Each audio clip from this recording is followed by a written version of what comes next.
Hey, what's up guys, it's your boy KCM What Ifs. Today we are gonna be reading Naruto, the next god of Shinobi, or what if Naruto was trained by Hiruzen and became the god of Shinobi. So sit back, relax and enjoy. Team Enko walked along the route that would lead them toward no Kuni, land of bean jam. At the pace they were setting, they would arrive in the city in 2 days. Aiko stood in the middle of Enko's diamond formation. Enko was in the back, Naruto was on her left, Yakumo to her right and Jacken was in front. So far, it was smooth walking and no one attacked them. Aiko looked at them and decided to start a conversation. So, what made you guys want to be ninja? It sounds like a dangerous lifestyle. Aiko said. Yeah, it's dangerous but it's a cool lifestyle. We stand for good and everything is right in the world. Naruto said. Is that so? Aiko said with interest. He's still a child. The shinobi world isn't as sunny as the brat says. Enko said, ignoring Naruto's glare. So it's not all sunny like Naruto said, she asked. No, sometimes we do things that others find disgusting and disturbing. We aren't seen in too positive a light as our hands are stained with blood. Yakumo explained. Come on, that sounds depressing.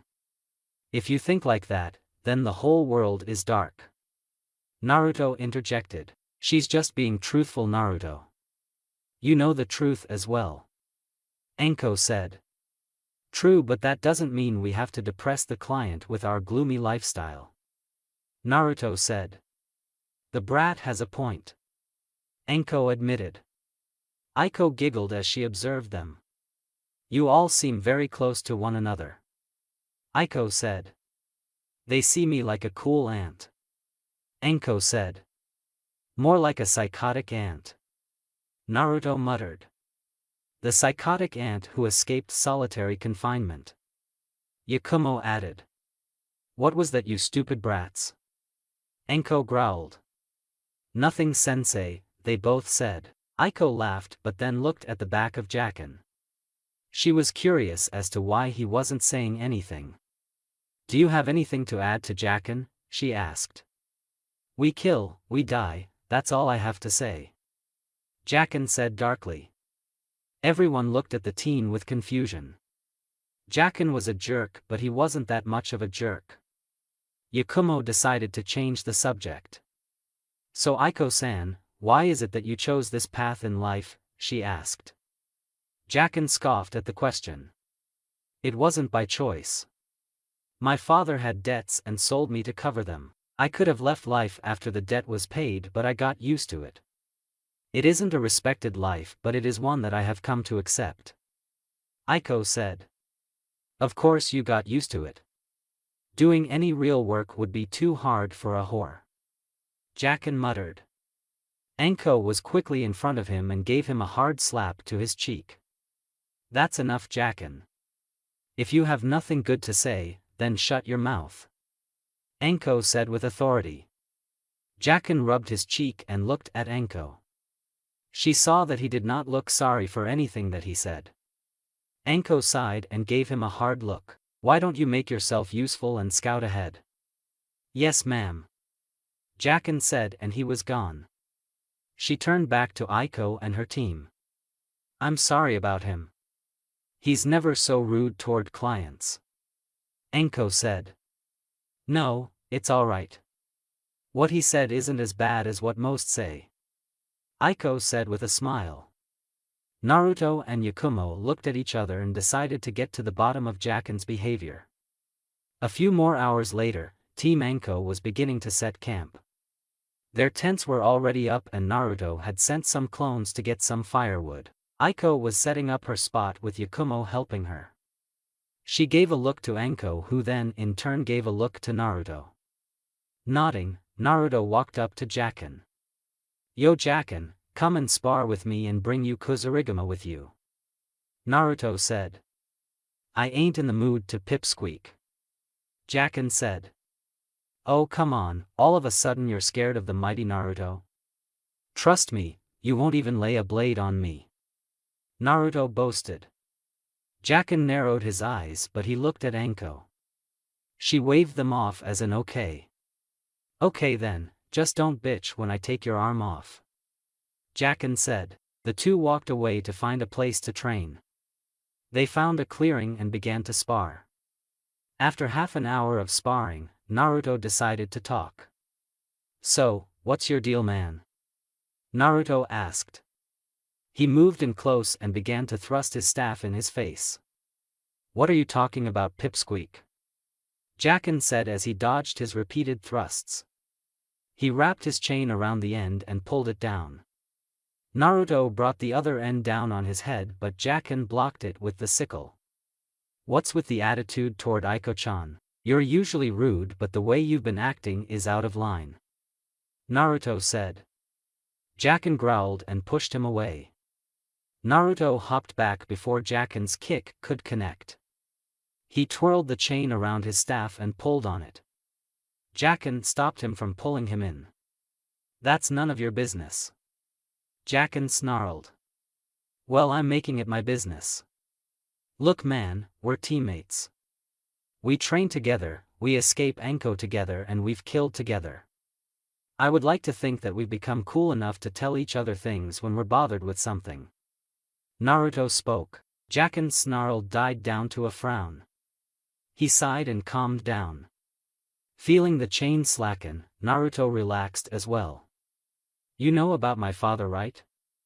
Jacken began. The guy who sent you to kill me, what about him? Naruto asked. He always told me that he never wanted me.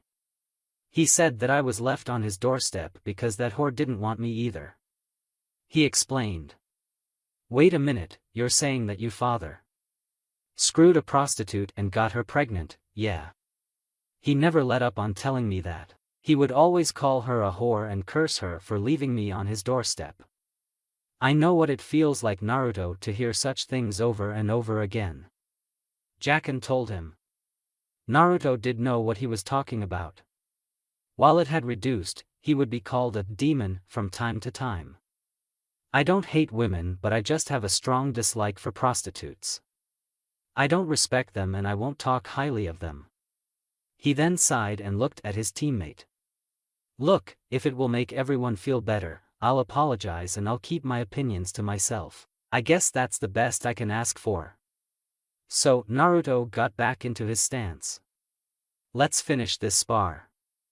Jacken scoffed and readied himself for another go. Yakumo released her genjutsu that she used to hide herself and Aiko. Yakumo looked at Aiko, who had a sad expression on her face. The woman stood and walked back to the camp without a word. When she was gone, Anko appeared next to her student. Anko had a very good look on who Aiko was. She patted her student's head and the two made their way back to the camp. Midoshi was walking around on the surface. The people above ground gave her a wide berth as they knew who she was. She wasn't paying attention to any of them. She had 6 months to get ready for the Chunin exams that would be held in Konoha. She knew this because Orochimaru had plans for his old village during those exams. She didn't really care about gaining any type of rank as she found them ridiculous. Still, she needed a team to help her. Orochimaru had given her some names. She found 3 that would satisfy her plans. She finally reached the place that she was looking for. She entered the grounds and was standing in front of a small house. She stood there with her arms folded and waited. I'm looking for the Fuma clan members that Orochimaru has under his thumb. She called out. Suddenly, 5 figures appeared and surrounded her. Midoshi looked at them with an uninterested gaze. Am I to assume that you are the members who are with Orochimaru? Yes, we are the guardians of the entrances to the Sound Village. What do you wish for us, Lady Midoshi? Asked the elderly male. You must be Erasure. I need 2 of your members to help me with a little project. Midoshi said. Who exactly do you need? Erasure questioned. The ones you call Kodohime and Kajiro. I need them so that we may train for the next Chunin exam. She explained. This surprised the group that she would want them for that. Erasure looked at the two and motioned them to Midoshi. Midoshi looked at the two and analyzed them. She was confused with Kajiro, who she assumed was a girl. Erasure saw this and explained. Kajiro is quite good at concealing herself. She can become anyone at any time. Even the best censor would not tell the difference. He explained. A very useful skill, and I know about your skills as well, Kotoheim. You two will help me greatly within these exams. She said. They bowed to her. We are at your service. They said, good, let us go and meet our sensei. She said. She left and the two followed her to her next destination. They reached a cave that was outside the village. Midoshi told the two to wait there and went on ahead of them. As she neared the cave, two projectiles were flying toward her. Midoshi didn't look concerned as her sash knocked them aside. She looked at the weapons and saw that they were made of pink crystal. She looked at the cave with a sigh. Are we going to do this every time we have to meet Guren? Midoshi asked. A figure jumped out of the cave and landed in front of her. The female had blue hair and brown eyes. She wore a green robe with lavender fur and black shorts. She had lavender leg warmers and shin warmers. She gave Midoshi a glare and formed a blade on her forearm. What the hell do you want, Midoshi? Guren spat. Come on, you're still not angry with me? Midoshi asked with amusement. Guren looked ready to attack when Midoshi vanished. Guren threw her blade back to catch Midoshi. Midoshi reappeared and blocked her slash with her bracers. She then grabbed her arm and the other before she could make a move. Her sash appeared under Guren's chin. Can you relax for just a few seconds? I'm not here to fight you again. I have a proposition for you. Why would I want anything from you? You humiliated me in front of Lord Orochimaru. Guren spat. Get over it. Be happy that he still keeps you around. Besides, this may put you into his personal circle. Midoshi said. She felt Guren relax and released her. She jumped back and landed away from her. Guren rubbed her shoulders and glared at her. What's this proposition that you are offering? Guren asked. Midoshi smiled. The three girls stood in front of Midoshi. She looked at them with a serious expression. Well now, this will be our team from now on. 6 months from now, the Chunin exams will be held in Konoha. During these exams, Orochimaru will be planning an attack on his old village. Midoshi explained. So we are a part of the invasion force? Kotoheim asked. If you want to be, I'm forming this team so that I can get to the finals. After the first 2 parts, we will go our separate ways. Midoshi said. What are you planning for, Midoshi? Guren demanded. There are individuals that I wish to see again. Since the exam has to be done in teams, I formed one.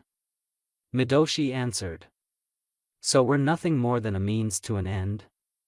Guren snarled.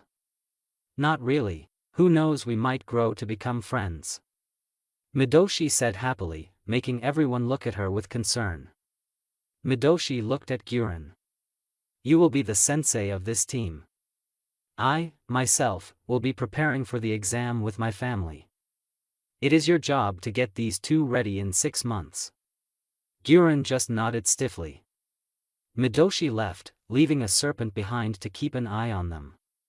Team Anko were about 2 hours away from the city when Anko called for a rest. She looked at the group with a smile on her face. Everyone was on edge when they saw that smile, which made Anko grin wider. Oh, don't give me that look. I just need some help in filling our canteens. Yakumo, Naruto, you guys come with me. Anko said. Ah, sensei, maybe I should help you? Jacken asked. Oh no, you're the strongest out of all of us. I trust you to protect Aiko-san.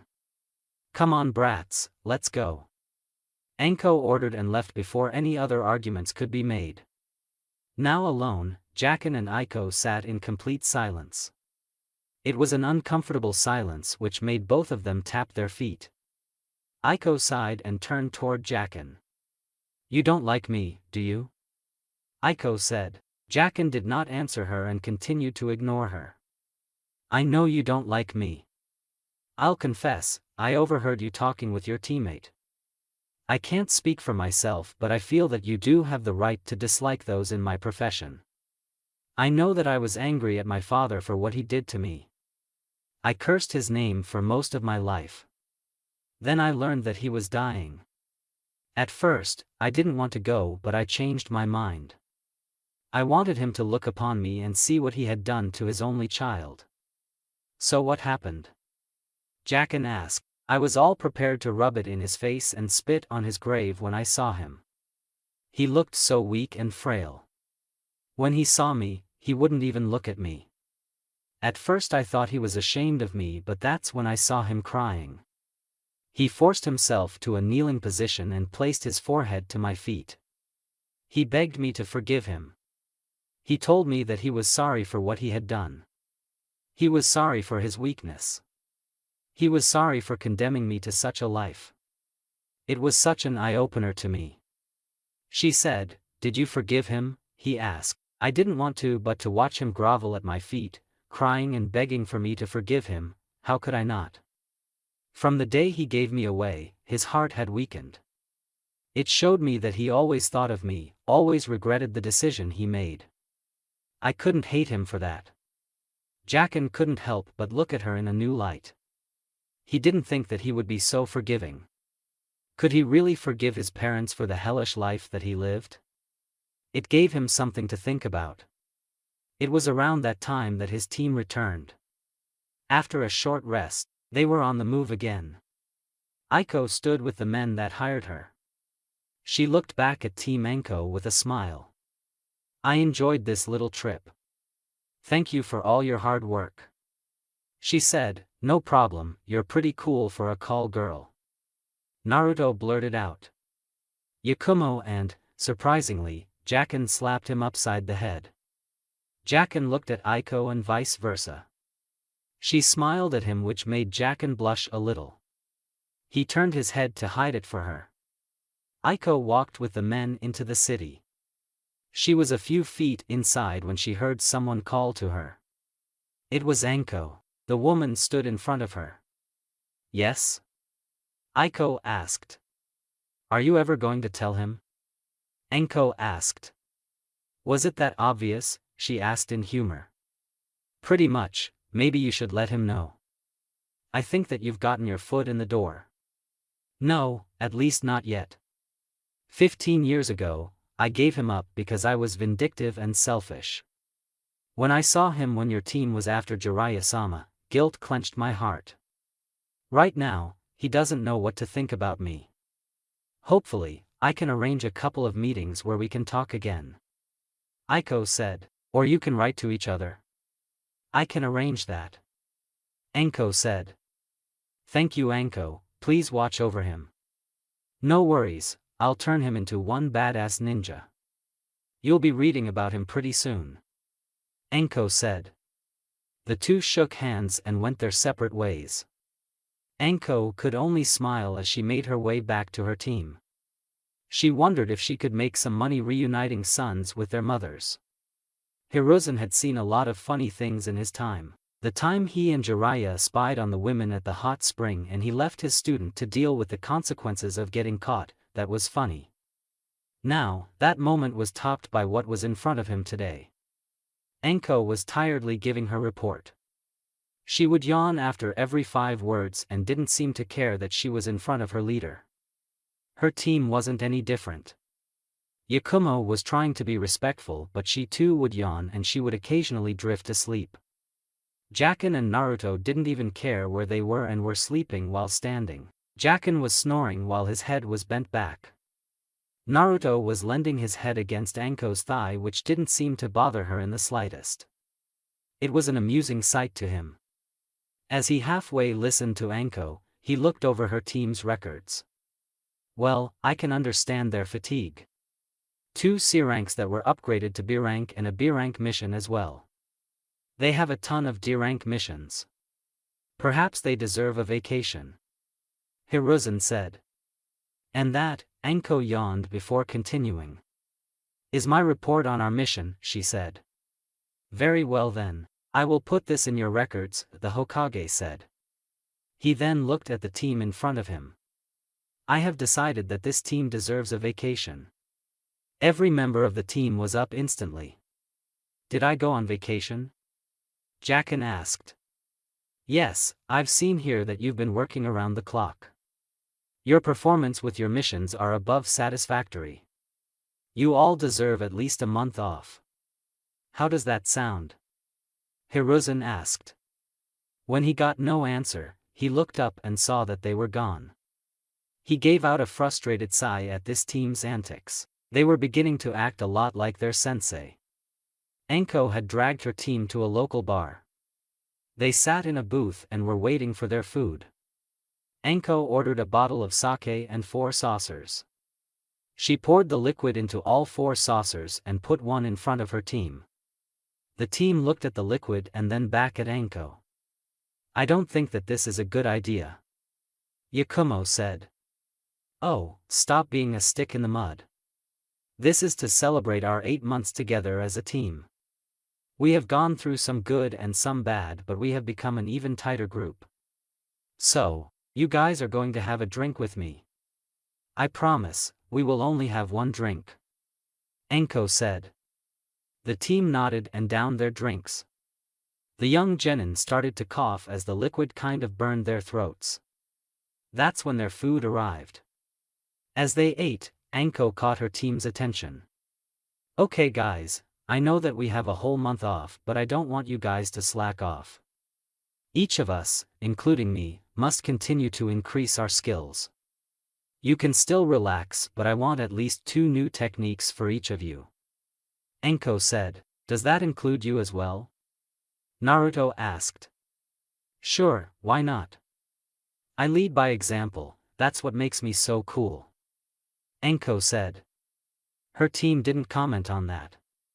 Okay, I know that I promised that we would have 1 drink, but I would like to ask you guys if we can have another. The others agreed and Anko poured out some more sake. They missed the sinister grin on her face. The next day found Yakumo halfway off her bed. Her hair was a mess and she looked like she had gone a couple of rounds with Anko. She groaned and grabbed her head. She fell out of bed and hit the ground with a thud. She groaned some more and forced herself to her feet. She wobbled a little, but she managed to regain her balance. Her appearance a mess, she made her way out of her room and around the compound.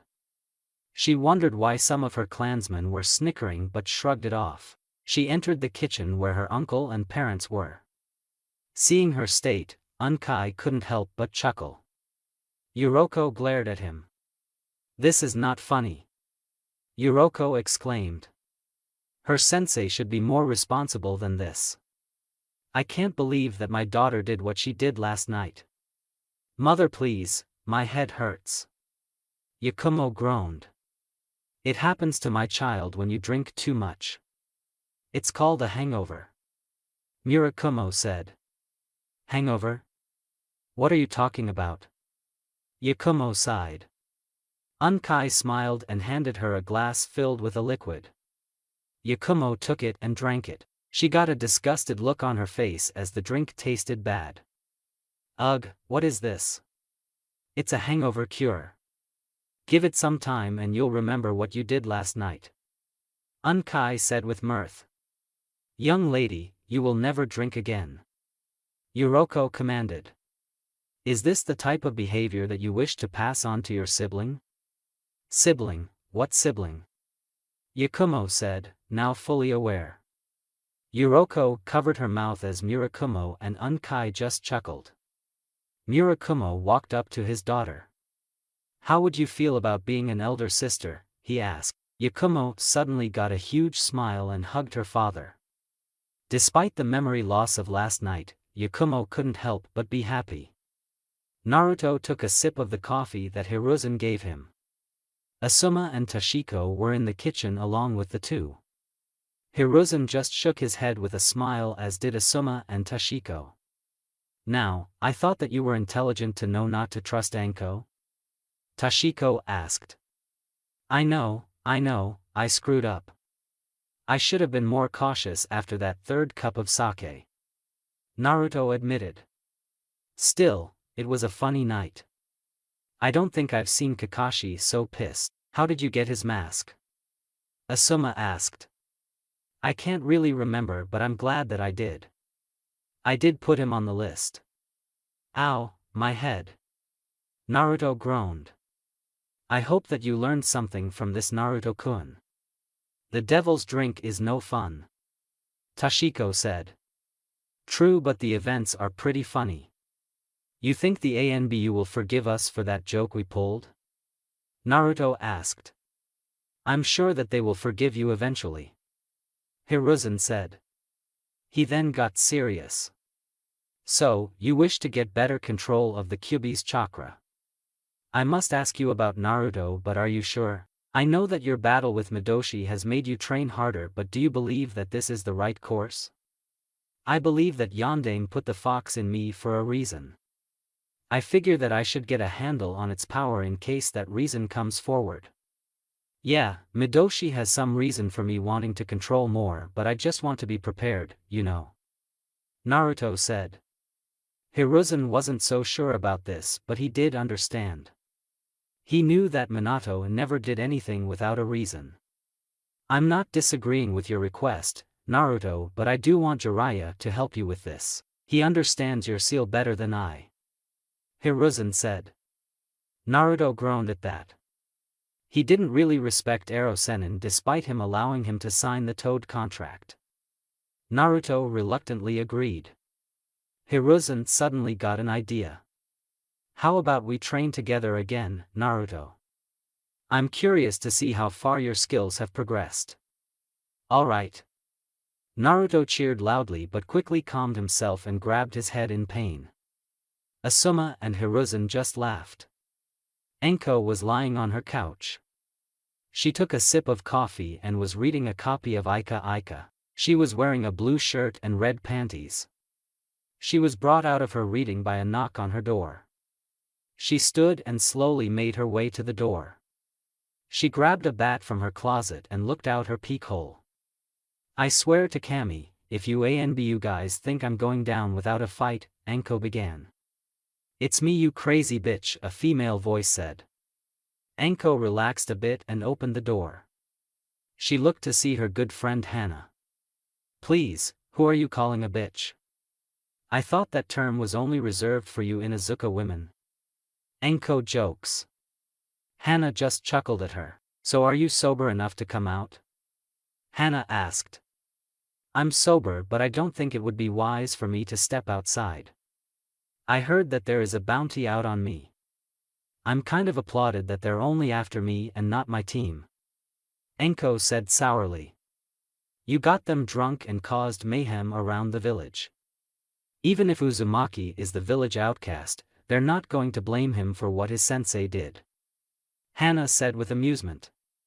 Besides, Kurenai has just been promoted to Jonin. We have to go and celebrate. You're kidding. Okay then, I'll go get dressed. Enko said. She closed her door and went to get dressed. Yakumo walked around town looking for both Jacken and Naruto. She had checked their apartments and then the training grounds. She checked Ichiraku's ramen and Ayam was able to point her in the direction of the academy. She made her way there and found the two sitting in a tree. She quickly joined them. Hey guys, what are you up to? Yakumo asked. We're checking out the new blood. Word is, this class is made up of a lot of the future clan leaders. Jacken said. Get out, who are we talking about? She asked. The Yamanaka heiress, the Hyuga heiress, you name it, this group has it. Naruto said. Yakumo just nodded. Naruto then looked at Yakumo. So, were you looking for us? Yeah, I have two things to tell you. First, I'm going to be an elder sister. Yakumo said. Hey, congratulations. Jacken said with happiness. Naruto gave her a hug. Thanks guys, the second thing is that I won't be around the village for like 2 weeks. I'm going with my family to Kuni, land of hot water, to spend some time together, she explained. Okay then, have fun with your family Yakumo. Naruto said. Yakumo nodded and was about to leave but she stopped herself to look at her teammates. Hey guys, did we actually cause a stampede with the Nara clan's deer? Yakumo asked. Both boys just sighed. Let's agree never to drink again or to trust Anko in the presence of alcohol. Jacken said. Agreed, the two said. Anko, Hana and Kurenai were at the local tea shop. Anko kept looking over her shoulder which made Hana chuckle and Kurenai sigh. I'm quite sure that the Hokage will not allow everyone to get you. Kurenai said. However, it was irresponsible of you to drink so much and drag your students into it. It was especially stupid to give liquor to the village's #1 prankster. I don't think I've ever seen Elder Yutane so angry. She'll get over it. Besides, it was funny. Anko said. She then changed the topic. So Kurenai, what is going to be your first assignment? I'll be in charge of one of the new genin teams coming out of the academy, she said. Ah, following in the steps of your mentor. I don't blame you. If you need some pointers, then you can come to me. Anko said. I'll consider it. Kurenai said warily.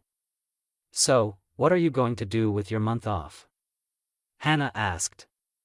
Drink, sleep, cause trouble, might even let someone have the pleasure of my company. I really haven't decided yet. I do know one thing though. I'm going to train for most of this vacation. Anko said. Am I hearing this? Is the great Anko Mitarashi actually admitting that she isn't that strong? Has the end of the world come? Hana jokes. Ha, ha, ha, laugh it up. My little brats are actually getting better. They've actually forced me to summon my snakes in order to match them. I'm proud of them but I don't want them to cream me. I don't know where Naruto is learning Fuinjutsu but when I find out, I'm going to kick them in the nads. Anko muttered. Well, you've always expressed a need to learn the sword. Why don't you start there? Kurenai said. And you've always wanted to learn more ninjutsu. You can seek out Kakashi. Hana added. I don't know about that. I could ask Hayate but he's always sick these days and Yugao wants to hurt me because of last night's incident. I'm definitely not on Kakashi's friend list after I stole his book and handed it to those horny women without his mask. I think I did him a favor. Anko said. That might be true but when has that ever stopped you before? Hana asked with a smile. Anko nodded in agreement at that. Well then, into the lion's den then. Anko cheered. Hana cheered along with her. Kurenai shook her head at her friends. Guren looked over the two beaten members of the Fuma clan. She looked at them with a little interest. At least you two are doing better than last time. In the 3 weeks that you have been here, you have improved quickly. Guren said. Thank you Guren-sensei.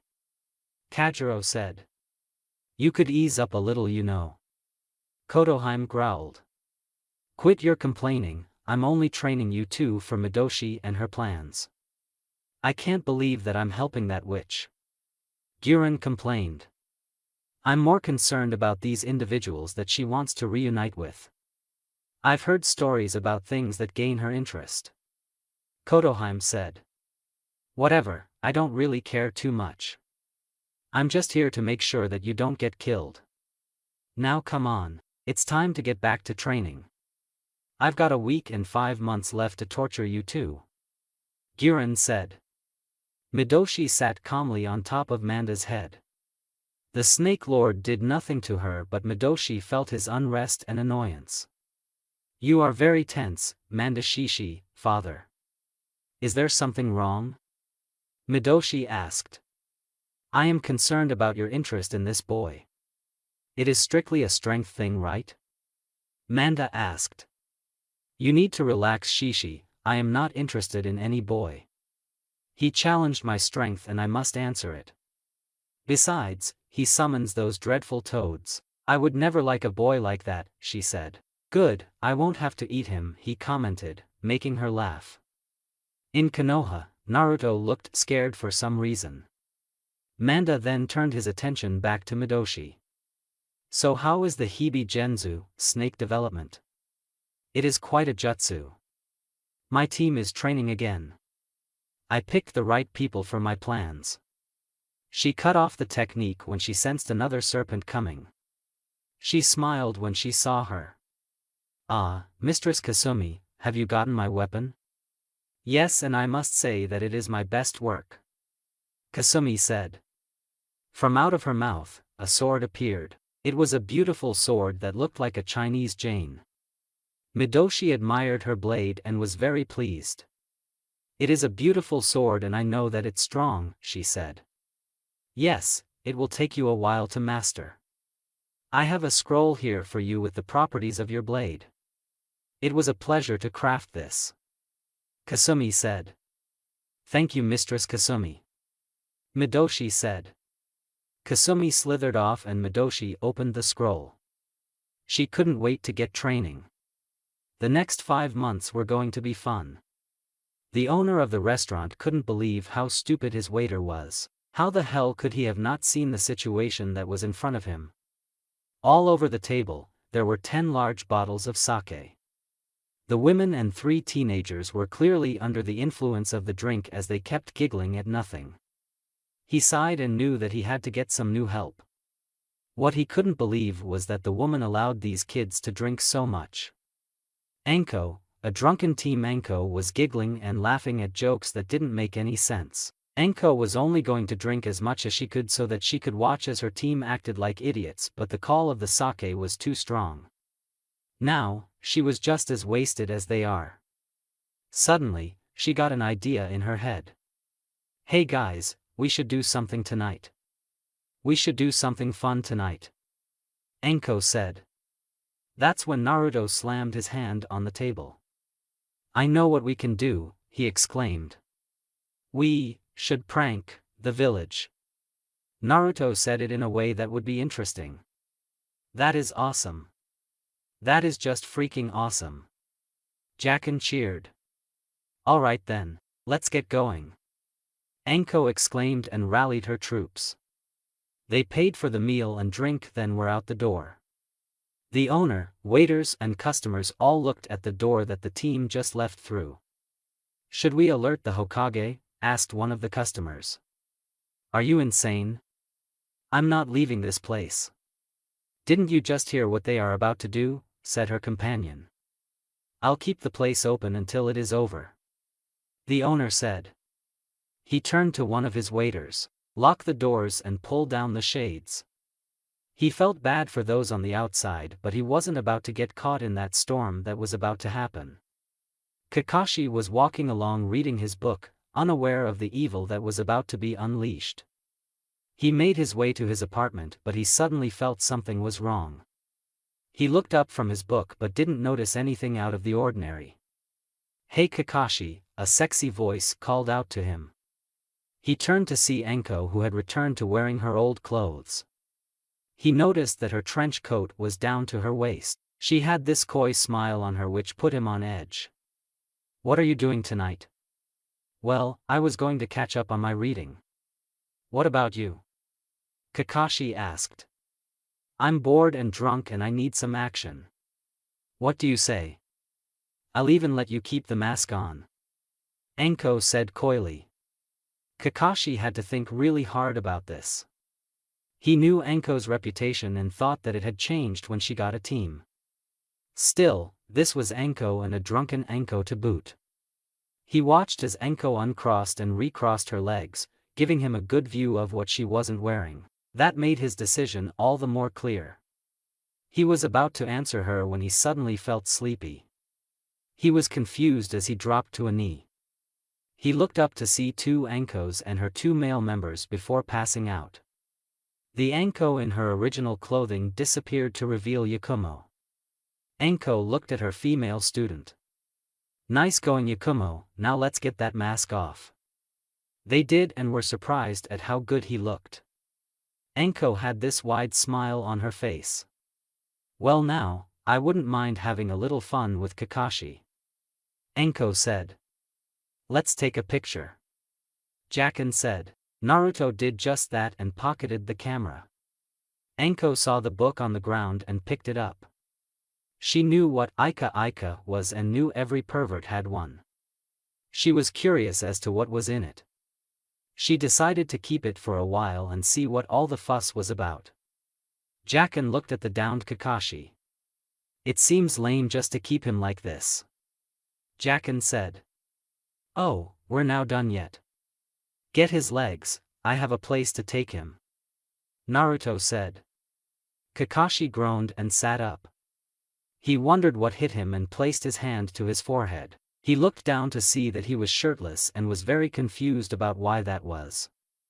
He looked forward to seeing several grinning women and a grinning team of Enko with Naruto holding his mask. That's when he saw the banner, the Hatake Kakashi Fan Club.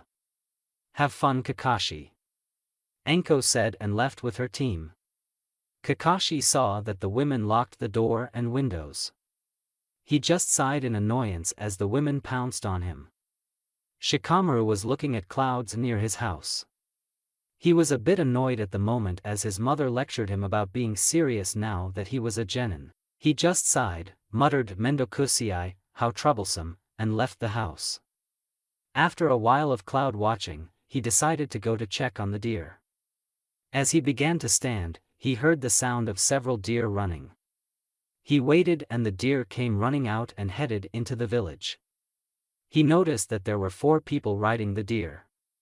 The young genin looked at the situation and walked into the house. Minutes later, he and his father were running out of the house. They both ducked a frying pan that was launched at them. The deer caused a lot of trouble as they stampeded through the village. People jumped out of the way, some had their stuff destroyed. Members of the Nara clan and ANBU chased the deer. However, this was just a distraction as the team of pranksters were about to launch their attack against the village's elite. They were about to prank some members of the Ansatsu Senjutsu Takushu Butai, Special Assassination and Tactical Squad. ANBU Team Falcon was on guard duty for the elder Koharu. They surrounded the elder as they walked the path to the village entrance. They were returning from a neighboring village that the elder was visiting. They arrived to see several members of the Nara clan trying to rein in their deer. They were curious about what was going on. They entered the village only to be doused with an olive-colored liquid. They were confused and worried that they were hit with a poison that soaked into the skin when the leader, a purple-haired woman, smelt something familiar. Where have I smelt this before? She took another sniff and narrowed her eyes. This smells like, oh no, she thought and looked to see her uniform begin to dissolve. The other members of the team and Elder Koharu's clothes also were dissolving. Their clothes fell off and they were suddenly naked. Members of the ANBU and Nara clan were looking at the ground with wide eyes. They attempted to cover themselves as best they could. The woman was red with anger and embarrassment. "Anko," she roared. Ibiki entered his office to get something that he had forgotten. As he entered, he heard something fizzing. He looked around for the sound. He found the sound but wished that he hadn't. The fuse was already to the end. He quickly did a substitution as his office was showered with paint. He re-entered his office to see the mess that was made to his office. The paint was all over his papers and documents. He was red with rage until a paint-covered subordinate came to him. "Sir, Anko and her brats have set paint bombs all over the building. Our files are in ruins," the woman said. That's when an ANBU member appeared. Their mask and armor was covered in red, yellow, and blue paint. "Where is she, Ibiki? Your friend's little brat has gone too damn far. 3 of our bases were hit by paint bombs," the commander shouted. Ibiki was snow white with fury. He went to gather several men for an old-fashioned witch hunt. Team Anko stood on the roof that was 3 roofs away from the Hyuga clan. They had some pink-colored paint with them. This has been the best night of my life. I hope it never ends. Anko said with a drunken slur. Sorry to say, Anko, but it will have to end. A voice said. The team turned to see Hiruzen standing behind them. It's the old man. Scatter! Naruto exclaimed. They only got one step before each of them was tackled by several Jonin and Chunin. Hiruzen couldn't wait to hear this. Hiruzen listened as Koharu ranted loudly against the actions of Team Anko. She was fully dressed again and irate. He spared glances at Team Anko, who were giggling and snorting at the enraged woman. She wasn't the only one. 3 ANBU commanders and Ibiki were angry, and Team Falcon had to be restrained from killing Anko. He could tell that they were drunk, but he had to confirm how drunk they were and why Naruto, Yakumo and Jacken were drunk. There was a knock on the door. He called out for them to enter, and in came Kakashi with a shop owner. Anko saw him and gave him a drunken grin. Hey there, stud, still what to have a little fun? She asked. Kakashi glared at her before facing the Hokage. Hokage-sama, this man has something to say. Kakashi said. Hiruzen gave his attention to the man. Hokage-sama, Miss Anko brought her team to my restaurant and ordered sake. We were not aware she was giving it to her students. By the time we realized it, they had drunk 10 bottles worth of sake. The owner said. Hiruzen then looked at Anko. Okay, I was playing a little prank on my students. I just wanted to see their drunk faces. In my defense, it was Naruto's idea to prank the village. Anko said happily. Thanks for selling me out, you bitch. Naruto slurred. Hiruzen just sighed as Koharu went into another rant. This time it was at Anko, who just smiled at her. Hey, I don't feel so good. Yakumo said before she threw up. The rest of the team looked at her with concern. Naruto just had one thing to ask. Did you eat out of my bowl of ramen? Hiruzen pinched the bridge of his nose. He was just too old for this shit. Naruto sat across from his sensei in her apartment. His clones gently placed her on the couch. She was against going to the hospital and told him to get her friend Hana. He sat and waited with Anko's other friend, Yugao. He wasn't too sure about her, as it was clear that she was still pissed about their pranks 3 days ago. Yugao saw his concern and decided to put his mind at ease. You don't have to worry. I've forgiven you, your comrades and your sensei. Just don't drink any more. She said, you don't have to worry. We've all agreed to never drink again. He told her. Spoil sport, Anko muttered. There was a knock at the door. Yugao answered it and Hana entered the apartment. She looked at her friend and smirked. She then looked at Yugao. Kind of rough, don't you think? Hana asked. It pales in comparison to what she deserves. Yugao said. Man, I can't believe Jacken and Yakumo are out of the village. They would give anything to see her like this. Naruto jokes. Laugh it up, but when we meet up after our vacation, you and the other 2 are mine. Anko threatens. Hana just smirked and began to wrap bandages on Anko's arms. There are not that many bruises this time. You must be getting the hang of the Hayashiki o Odoru, dancing leaf style. Hana commented. I chose a style that would suit her. She'll get the basics, but she's a far cry from being a master. Yugao commented. Hana also noticed that Anko's hair was a little damp. Did you get wet? Hana asked.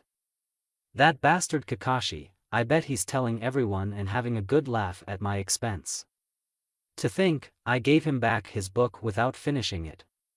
Anko ranted. Hana looked confused, so Naruto decided to elaborate. Kakashi was teaching her a Suiton, water release, jutsu. For some reason, she froze up and Kakashi hit her with this huge wave of rushing water. Naruto said, "It sounds just like what he did when he was teaching you the Shinju Zanshu no Jutsu, double suicide decapitation technique.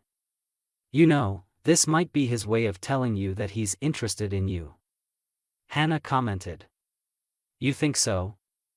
Anko asked with surprise. "Come on, Kakashi-senpai isn't a child," Yugao said. Naruto didn't comment as he knew Kakashi. While he was a cool ninja, he was a pervert and a very open one. He probably was attracted to Anko, for whatever reason.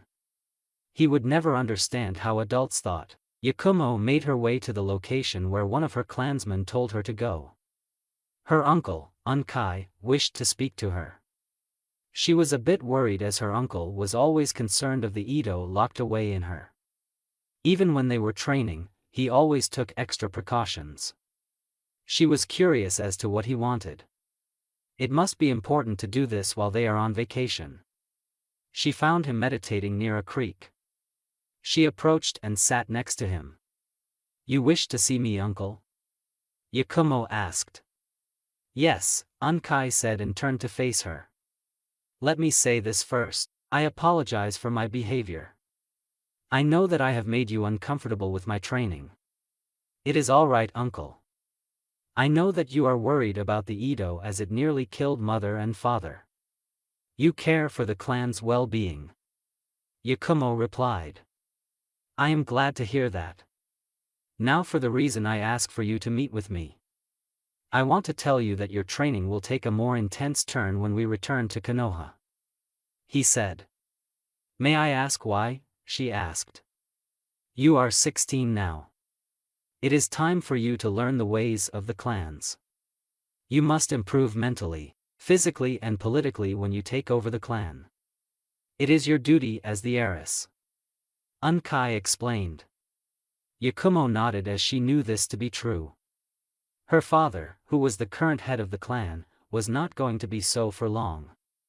He was not a shinobi and he was just holding the position of head until she was ready. "So what will this training consist of?" Yakumo asked. "Your father will show you the inner workings of the clan. Together, you and I will further your mental abilities and gain more control over the Edo," he said. "What about my place on Team Anko?" she asked with concern. "We have already spoken to Anko. She is okay with allowing you to learn these things. You will still be with them as she will help you physically. She actually welcomed my help with your mental training so that you can further your skills in genjutsu. She seemed quite adamant about that," Unkai said with a knowing smile. "She told you about that?" Yakumo exclaimed. "I don't care what she wants, but that was the only time I'm doing that," Yakumo exclaimed. Unkai laughed as his niece pouted. The wild boar kept its nose to the ground, sniffing around for food. It was blissfully unaware of the two waiting for it to pass. Once it was in their view, the two quickly pounced on the boar. They drove their kunai in 2 vital points, killing it instantly. The elder of the two lifted the boar onto his shoulder. The teenager followed him back to the campsite. The man turned toward the teen. "So, what's the deal with you and what's her name?" "Ten, right?" the man asked. "There's nothing between us. She doesn't like me and I find her mildly entertaining," Jacken explained. "It sounds to me that you're attracted to her. You are 16 after all. You should start looking at attractive girls," he told him. "Whatever," Jacken muttered. The two reached their campsite and dropped the dead boar. Jacken then faced the man. "You know, I wasn't expecting you to look so young. I'm only 27. He said. "So what's your real name?" "I feel silly calling you by your code name," Jacken said. "Yoshitsune, and that's all you're getting." Yoshitsune spoke. "How are you enjoying the trip? It's cool to get out of the village for a while. Besides, the pipsqueak is busy with the sandaime and the ghost is with her family in Kuni, land of hot water. You're really gotten attached to them?" Well, they aren't as bad as I thought. We've been through a lot together and we also know each other's secrets. Jacken explained. So you know about Naruto's burden? Yoshitsune asked. He told us when he turned 13. I find it kind of retarded that he was treated like that. True, I did try to kill him but I never knew why. He's keeping Kyuubi at bay. We should be kissing his ass. People fear that they don't understand Jacken. Not everyone thinks the way you do. It's a good thing that you don't see things like them. Yoshitsune ruffled his hair, which annoyed him. Alright, if we want to eat some meat, you need to get skinned. Jacken mumbled something before pulling out a kunai and walking toward the boar. Naruto made his way to where he knew Jiraiya would be. He enjoyed his time with his former sensei. He learned a great deal of things from Sarutobi sensei. He mostly showed him how to combine jutsus with the Kage Bunshin, shadow clone. He also learned a new staff kata. It was a good week. Now, he was searching for his other sensei. The old man told him that he was back in the village. He made his way to the one place in Konoha that he could be. Like he thought, the pervert was spying on the females again. Naruto couldn't believe that this guy was one of the Densetsu no Sannin, legendary 3 ninja. Deciding that he had enough fun, Naruto made his move. He threw a rock with a note attached to it over the fence of the ladies' side of the baths. Minutes later, Jiraiya cried out and furiously rubbed his eye. Naruto smirked and walked up to him. Yo, Aro Sennin, pervy sage, does that soap burn? Naruto asked. Jiraiya glared at the smug blonde. Jiraiya takes Naruto to a location where no one would feel him use the Kyuubi's chakra. He looked at Naruto who was waiting for him. Alright, sensei told me about your request. I'm glad that you're thinking about it. Yondaime didn't do things without a reason. I believe that he wanted you to master its chakra. Jiraiya explained. Okay, so how are we going to do that? Naruto asked. Well, we're going to have you meet with Kyuubi. I want you to get him to allow you access to more of his chakra. You'll need it if you're going to summon one of the giant toads. Jiraiya explained. So, do you want me to start meditating? Naruto asked with a bored expression. We could, but I have a faster way. Jiraiya said. He touched Naruto's forehead and he was sent flying. His momentum stopped and he was over a large ravine. Naruto began to plummet toward the bottom. Jiraiya looked down into the black abyss. Forgive me, Naruto, Minato. This is the only way. Meanwhile, Naruto was trying to find a way out of this. He tried using his chakra but the sides were too slippery. He kept falling and the feeling of death consumed him. I'm really going to die. He realized. That's when everything got white. Naruto found himself in a sewer. He was wondering if this was the afterlife until he felt a huge chakra. He followed it until he came upon 2 huge gates. They were held closed by a small paper tag. That's when 2 red eyes and fangs appeared. Welcome, my jailer. We finally met face to face, the deep voice said. That voice, so it was you? Naruto said. I'm so glad that you remember. So, you have come before me to gain more access to my chakra. Tell me, boy, why should I? I will gain my freedom once you die. Kyuubi said. You and I both know that is false. I've researched my seal with Sarutobi sensei and your life is connected with mine. The only way that you will get free is if I release you. Naruto stated. You have certainly grown since that night. It is good to speak with someone so intelligent. Naruto was instantly on edge. What are you up to? I know that you do not enjoy being sealed within me. Why are you acting so civil with me? My reasons are my own, boy. I do not have to explain them. Consider it a gift that I have not asked you to come closer so that my claws can rip you asunder, the Kyuubi said. That's when the ground beneath Naruto glowed red. It ensnared him and squeezed. Naruto struggled to free himself, but he could not. Do not worry. It is as you said, when you die, I will die. I am not ready yet.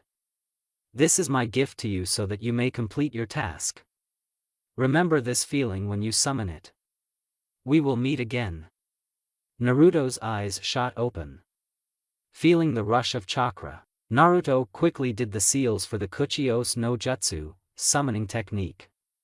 A huge cloud of smoke appeared and Naruto saw his salvation. Above, Jiraiya saw that Naruto had indeed succeeded in getting more chakra from the Kyuubi. That suddenly changed when he heard a familiar voice. Not wanting to be around for when he jumped out of there, Jiraiya hightailed it out of there. After a minute or two, a huge red toad appeared with Naruto riding its back. The force of the landing shook the area and could be felt all the way to Konoha. The toad lowered its head to allow Naruto to jump off. The two searched the area but they could find no trace of Jiraiya. Ero Sennin must have booked it. Naruto growled. Agreed, I will punish him later then. The toad said. Naruto faced the large toad. Thank you for the assistance, Gamabunta-san. He said. It was not a problem with Naruto. My sons and many others have spoken good of you. If you will excuse me, it has been a while since I've been released into the world. I will enjoy it before I return. Gamabunta said and went in a random direction. Naruto wished him well and was about to leave when several Chunin appeared. One of them was Iruka. Hey Iruka-sensei, it's been a while. Naruto greeted me. That it has. Naruto, was that Gamabunta? Iruka asked. Yeah, I just learned how to summon him. The toads are kick-ass, he exclaimed. Iruka could only look at him in shock and in wonder. What had he and his teammates been up to? Jiraiya stood in front of Hiruzen, Hamura and Koharu. They did not look pleased with him. Jiraiya just looked at them without worry. How could you be so reckless? That had to be the most stupid thing you have done. Koharu snapped. Did you even think of the consequences of that stunt? You are lucky that the boy managed to summon Gamabunta to save him. Hamura added hotly. You were out of line, Jiraiya, and I am very disappointed with your judgment. Hiruzen finished it off. Oh come on, I wouldn't have let the kid die. He needs to learn how to use the Kyuubi's chakra sooner or later. I'm just glad that he is taking it seriously enough to try.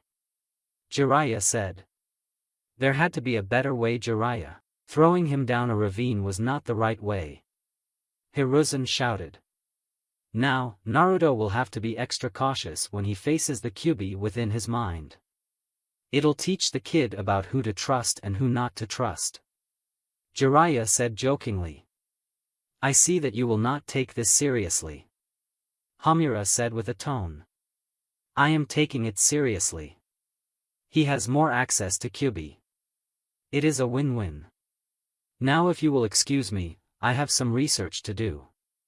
Jiraiya said and made his way to the door. He opened it only to get struck in the face. As his hands covered his face, he was kicked in the gut.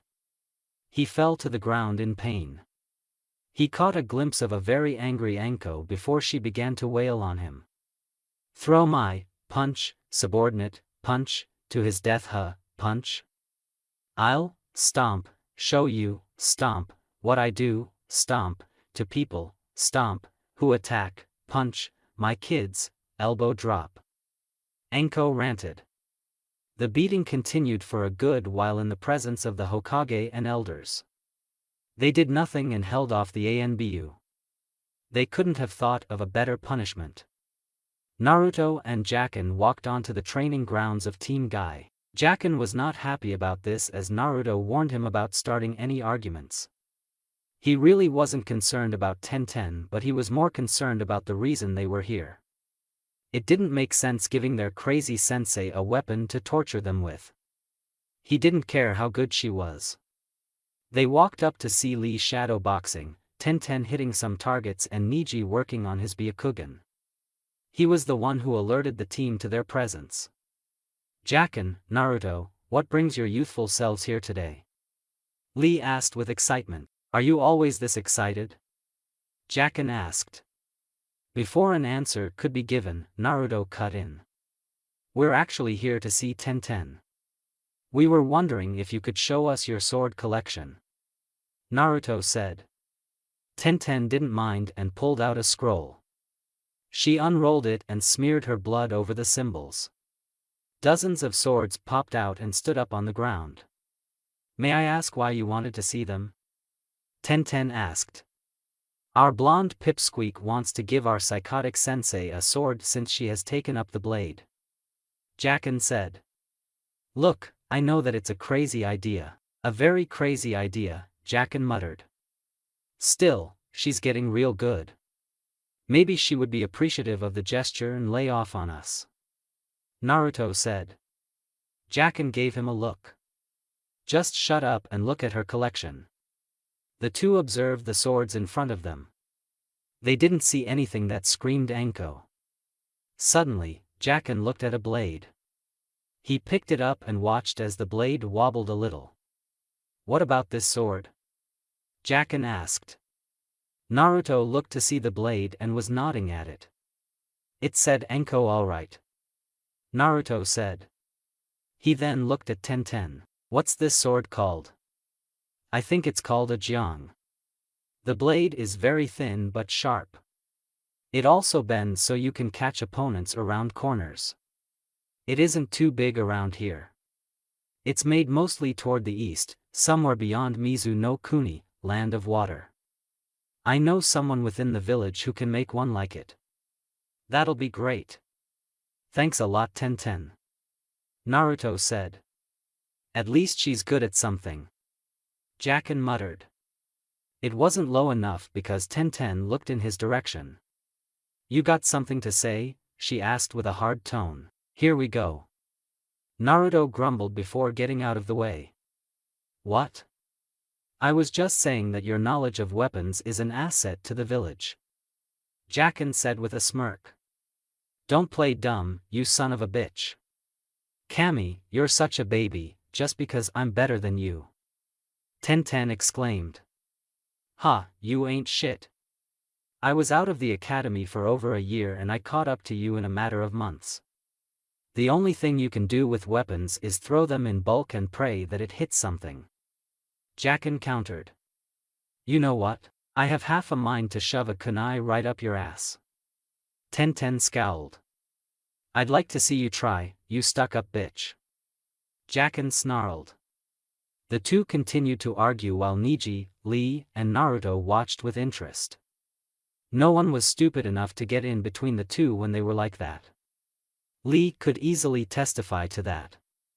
When it looked like it was getting heated, Naruto had enough. Kuchios no Jutsu, summoning technique. Naruto shouted. Jacken suddenly found himself on the ground with something heavy on top of him.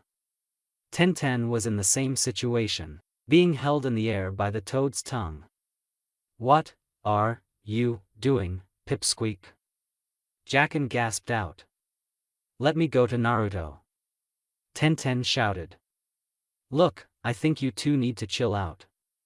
Obviously, this will not be solved by you two trying to wring each other's necks. So what I'm suggesting is a throwdown. We'll set up an obstacle where there will be several targets. We'll tally up the score and the winner will be king or queen of weapons. Are you two in agreement? Naruto asked. Fine, they both said. Naruto patted Gamma, who released Tenten and got off Jacken. The throwdown will happen in 3 days. Naruto said. They nodded and the two members of Team Anko left the training ground. 2 days later, Jacken and Tenten were warming up. Naruto and Lee were packing several shuriken holsters for the two of them. Irika, Anko, Guy, and a few others were also in attendance. Irika had helped Naruto set up the course and the rules of the contest. Irika then faced the two contestants. Okay, the rules are simple. Each one of you will run through the course once. There will be some still targets and moving targets. Each target has numbers on it, so that will be points toward your final score. The one with the most points will be king or queen of weapons. Do you understand? Irika asked. Both of them nodded and were handed the belt with pouches on it. Okay, Tenten is up first. Hope you choke. Jackin said. Bite me, bitch. Tenten said and readied herself to go. She stood and prepared to run. Go. Irika said and Tenten took off. She quickly threw 3 shuriken at the post, all hitting the targets. She threw another 3, which hit 3 more targets. She hit a few more non-moving targets before tripping a wire. 5 discs flew into the air with bull eyes on them. Tenten quickly hit them out of the air and continued on.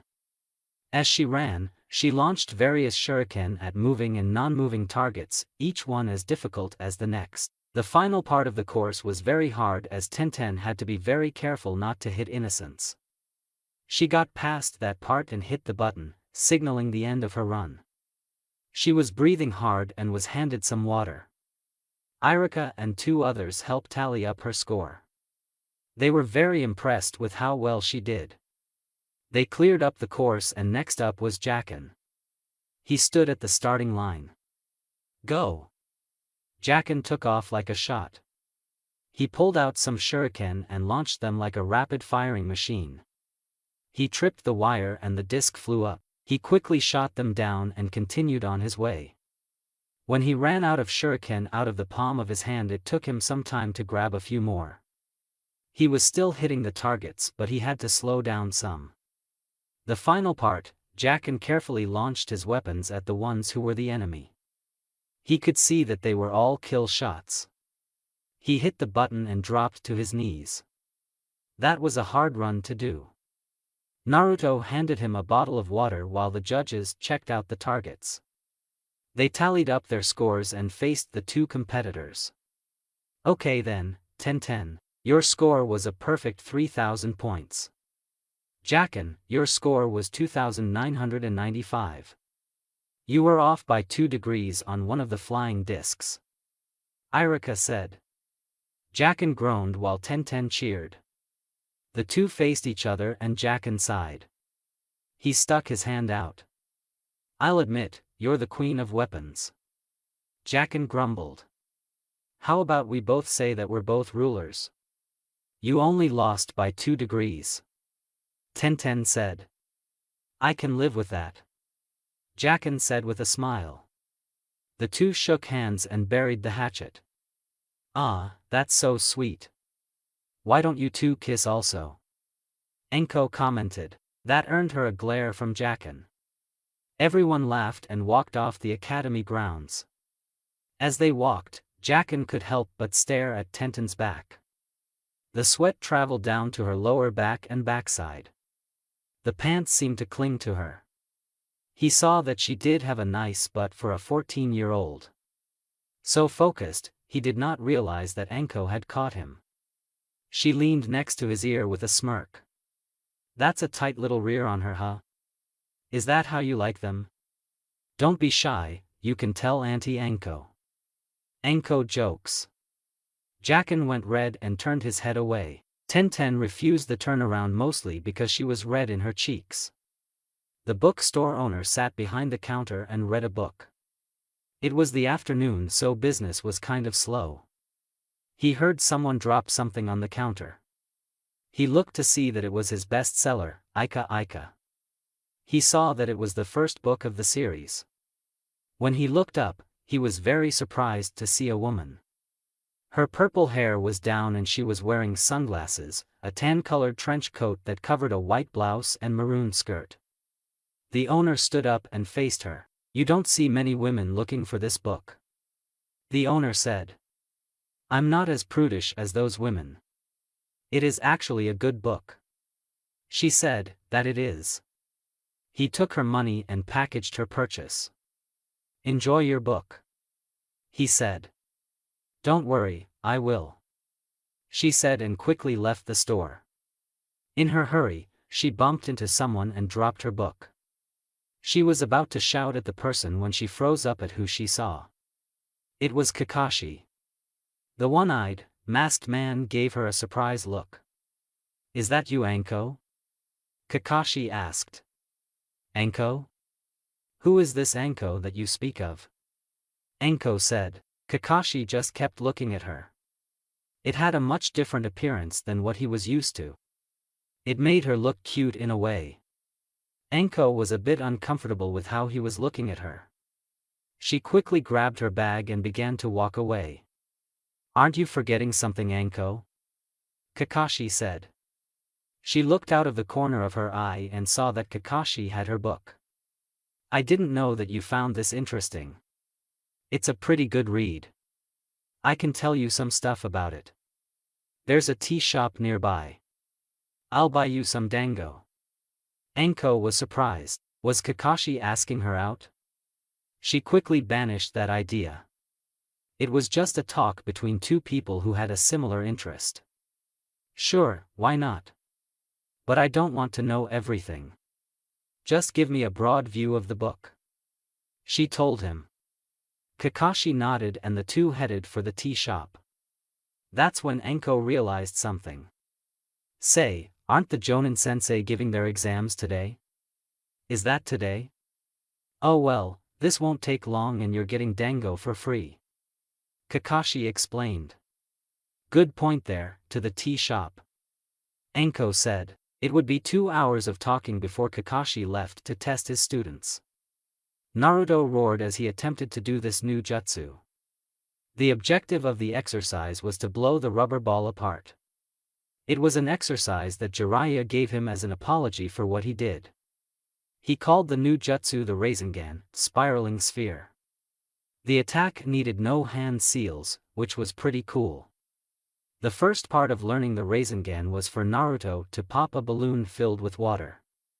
Naruto saw how Jiraiya did and was very excited to learn the jutsu. It took Naruto a full week and a half to burst the water balloon. It was very hard for him to burst. While he was trying to figure out why the balloon wouldn't pop, Tora came along. The daimyo's wife's cat was actually a friend of the team now. Tora batted around the ball for a while before it popped. It was in that instant that he remembered that the water balloon was all bumpy when Jiraiya demonstrated the first exercise. He thanked Tora by keeping him hidden for a week. He practiced it but couldn't make the water swirl in different directions. He decided to use Tora's method and he easily popped the balloon. He did it a few more times and nailed it. He showed it to Jiraiya, who was mildly impressed. He then gave him a rubber ball and left. Naruto figured that this was about power rather than rotation. Try as he might, he couldn't push enough chakra to blow the ball apart. He decided to rest as his arm began to sting a little. Suddenly, something landed on his head. It jumped off and landed in front of him. He was surprised to see that it was Kosuke. "What the? Kosuke, where did you come from? I didn't summon you," Naruto asked. "We have a special portal here called the Enshinsui, distant body water. It allows us to travel from home to Konohagakure," Kosuke said. "Anyway, I came to let you in on something. It's about that girl you wanted me to get info on. Midoshi, you got some stuff on Midoshi?" Naruto asked. "Yeah, and it wasn't easy. I almost got caught a couple of times by the snakes. This girl is something else than Naruto. She's definitely skilled in the arts and has now added the sword to her arsenal. She's also the only human that Manda likes. He doesn't like anybody. He's actually asking his subordinates to find out more about you since she seems to have an interest in you. Oh, and he wants to eat you for putting a bruise on her," Kosuke said. "Gee, thanks for that," Naruto said sarcastically. "Also, she has been raised by the Snake Clan since birth. I found out that she was born in a village that was near the secret entrance to the land of snakes. Manda used to have sacrifices given to him from this village. The village has a few people there, so I gave Jiraiya the heads up." "Thanks, Kosuke. Now I can really focus on my training," Naruto said. Kosuke nodded and hopped away. Naruto stood and returned to his training. Midoshi sighed in boredom as Orochimaru went on and on about his invasion plans. Why she was here, she'll never know. She had only one objective, and that objective was Naruto. She heard the sound of a rattle and turned to see a small brown rattlesnake. She walked out of the room, following the snake and ignoring Orochimaru's mouth. As she walked down the corridor, the rattlesnake slithered up to her shoulder. "Moa, how is your father doing?" Midoshi asked. "He is fine. His burns have healed up nicely. I have brought the information that you asked about," Moa said. "Oh yes, did you have any trouble?" she asked. "A little, but it was not too difficult. The toads hold this Naruto in high regard. Gamabunta speaks highly of him. He is also the student of their current summoner, Jiraiya," he reported. "Is there anything else?" Midoshi asked. "He has an SSSS rank secret surrounding him. It's this secret that made the monkey summoner train him personally. His skills have increased as well," Moa said. Midoshi smiled deviously at the information she received. "Thank you, Mao, you have done very well. Do not tell Uncle Manda about this. You know how overprotective he can be." The rattlesnake nodded and the two continued on their way down the corridor. Naruto decided that he would spend his last days hanging out and causing mayhem. He also decided to get his protege in on the fun. He was to be his successor after all. It wasn't too hard to get him out of class. As the two gathered supplies, Naruto noticed something that made him laugh. He told Konohamaru to wait for him while he went to observe the funny scene. He watched as a pink-haired girl chased his pal, Tora. The cat easily kept out of reach of her as she ran for her life. Naruto saw two boys waiting to use a nest against the feline. When it got close, they raised the net. Tora easily shredded through to the net and kept on running. Naruto just kept smiling as the team was frustrated and angry. "You know, you could have helped my team, Naruto." Naruto turned to see Kakashi standing there. "What makes you think that I could help?" Naruto asked with a smirk. "It's a well-known fact that Tora seems to like you, your teammates and your sensei," Kakashi said. "While true, why deprive your team of their mission? Besides, I still have a week left of vacation. I'm not going to help you or your team," Naruto said. It was worth a shot. They both heard a female scream. "Well, I guess that means they've caught her. I'll see you around, Naruto." Kakashi left Naruto alone. The blonde returned to Konohamaru and to his prank. Naruto and Konohamaru were hiding out in a training field that was near the Hokage monument. They had just pulled off their prank on members of the Yamanaka clan. They managed to get away clean but were later chased by Iruka and several other Chunin. Naruto gave them the slip by unleashing a number of shadow clones. Once it was safe, Naruto took him to his training grounds. At the training grounds, Konohamaru was rubbing his head while Naruto laughed at him. "It's not funny," Konohamaru exclaimed. "Yes, it is." Naruto laughed. He calmed himself enough to give Konohamaru his attention. "Haven't you been practicing like the old man has been telling you?" "Yeah," Konohamaru said. Naruto didn't look like he was buying it. "Okay, maybe I haven't been practicing. But it's so boring doing it over and over again." "That may be true, but it helps. Now come on, for the rest of the week, I'm going to be teaching this staff form until you can do it in your sleep. We can't have my successor hitting himself over the head when he goes into battle." Naruto jokes. Konohamaru just grumbled and got into the stance. The two began to do the staff form until the sun began to set. Tenten was enjoying her Virginia cation.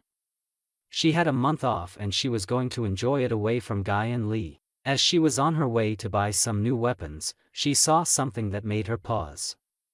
It was Jacken. He was sitting at a table and he looked very frustrated. She could see that he was glaring at a notepad. She was curious and made her way over to him. She saw that Jackin did not notice her presence. She carefully leaned in until she was near his ear. "What are you doing?" she exclaimed, causing Jackin to fall out of his chair. He glared at Tenten, who was laughing her ass off. "Are you amused now? Do you feel better now that it's out of your system?" Jackin growled. "I'm sorry, but it was too good to pass up," Tenten said while laughing. She helped him up and the two were now sitting across from each other. Jackin took notice of her change of clothes. "You really like those types of clothes, huh?" Jackin said. "What, they're comfortable," Tenten said. "Anyway, what's up with you? It looks like you wanted to set that pad ablaze with your glare." "Well, I got this letter from this person. She was this woman that we protected a while back. I don't know why she wrote to me, but it was mostly to tell me what's up and how her life was. I don't want to be rude, so I'm trying to write a letter, but it's freaking impossible. I don't know what to say and I don't even know why I'm writing this." Jackin finished with a huff. "Well, maybe you made an impression on her and she just wants to know more about you." "What does she do for a living?" Tenten asked. "She provides company to wealthy men," Jackin said. It was much nicer to say that than to call her a whore. "Okay," Tenten said with a pause. "Where's the letter she sent you?" Jackin handed her the letter. She read it and smiled at what she read. "Okay then. She is just telling you what she's been up to and wonders if you're okay.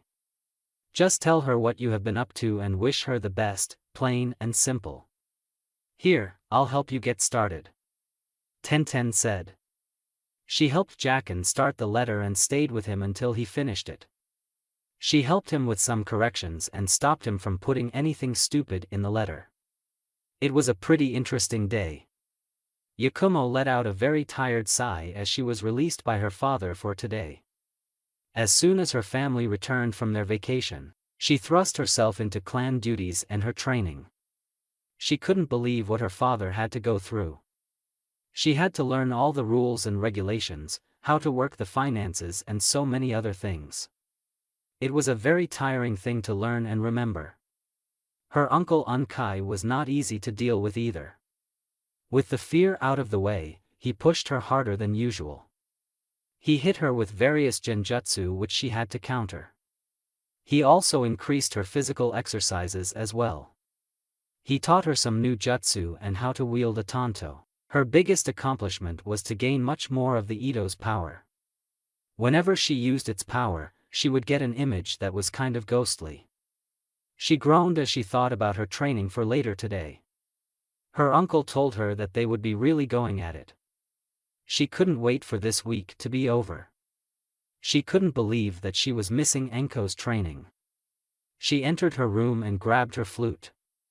She made her way to the garden where she usually played. She went to her favorite rock and sat on it. She composed herself and began to play. She enjoyed this time that she had to herself. She could relax and have no care in the world. She continued to play even as an audience started to gather. They always enjoyed her music and she enjoyed playing her music for them. She continued to play, forgetting about clan business and training. It was sunny out and Enko decided to enjoy the sun. Dressed in a red, two-piece bikini, she made her way to the roof of her apartment building. She unfolded her chair, placed a small cooler to the right and held her copy of Ika Ika. She sat down and began to place on some sun lotion. No need to ruin her amazing body. After she saw that everything was finally covered, she placed on her shades and began to read her book. As she read, she wondered what her little brats were doing. She knew that her vacation was almost up, so she decided to check on them. She found Naruto with the Sandame's grandson, refining their staff techniques. She found Jackin walking toward the gate. He had met up with a courier and handed him a letter. She visited Yakumo at her clan's home where she was in an intense genjutsu spar with her uncle. The flowing hair and glowing aura thing she was doing was so awesome. She was glad that they were increasing their skills and not slacking off. She wasn't slacking either, as she spent most of her vacation working with Yugao and Kakashi. She now had 5 new jutsu and she was coming along with her kenjutsu. Her kids would be in for a surprise when they met again. She couldn't wait to use that other jutsu Kakashi showed her. Speaking of the one-eyed pervert, Enko had him on her brain as of late and was starting to worry. Sure, without his mask, Kakashi was a total fox. They had a few things in common, like Ika and annoying their students. They hung out some aside from training. It bothered her because she was never that close to other men. They always wanted the same thing from her. Some, she allowed to get what they wanted. They turned out to be real disappointments. Still, Kakashi was different. He was a horn dog, but when they talked, he gave her his attention. Granted, they only really talked about their favorite book, but he still gave her his attention. There was even a time that she pleasured herself thinking about Kakashi. She quickly banished those thoughts. She was Mitarashi Enko. There wasn't a man in the village that could tame her. She suddenly heard what sounded like a flesh-against-flesh collision. She looked from her book to see 2 men fall to the ground below. She just grinned and went back to her book.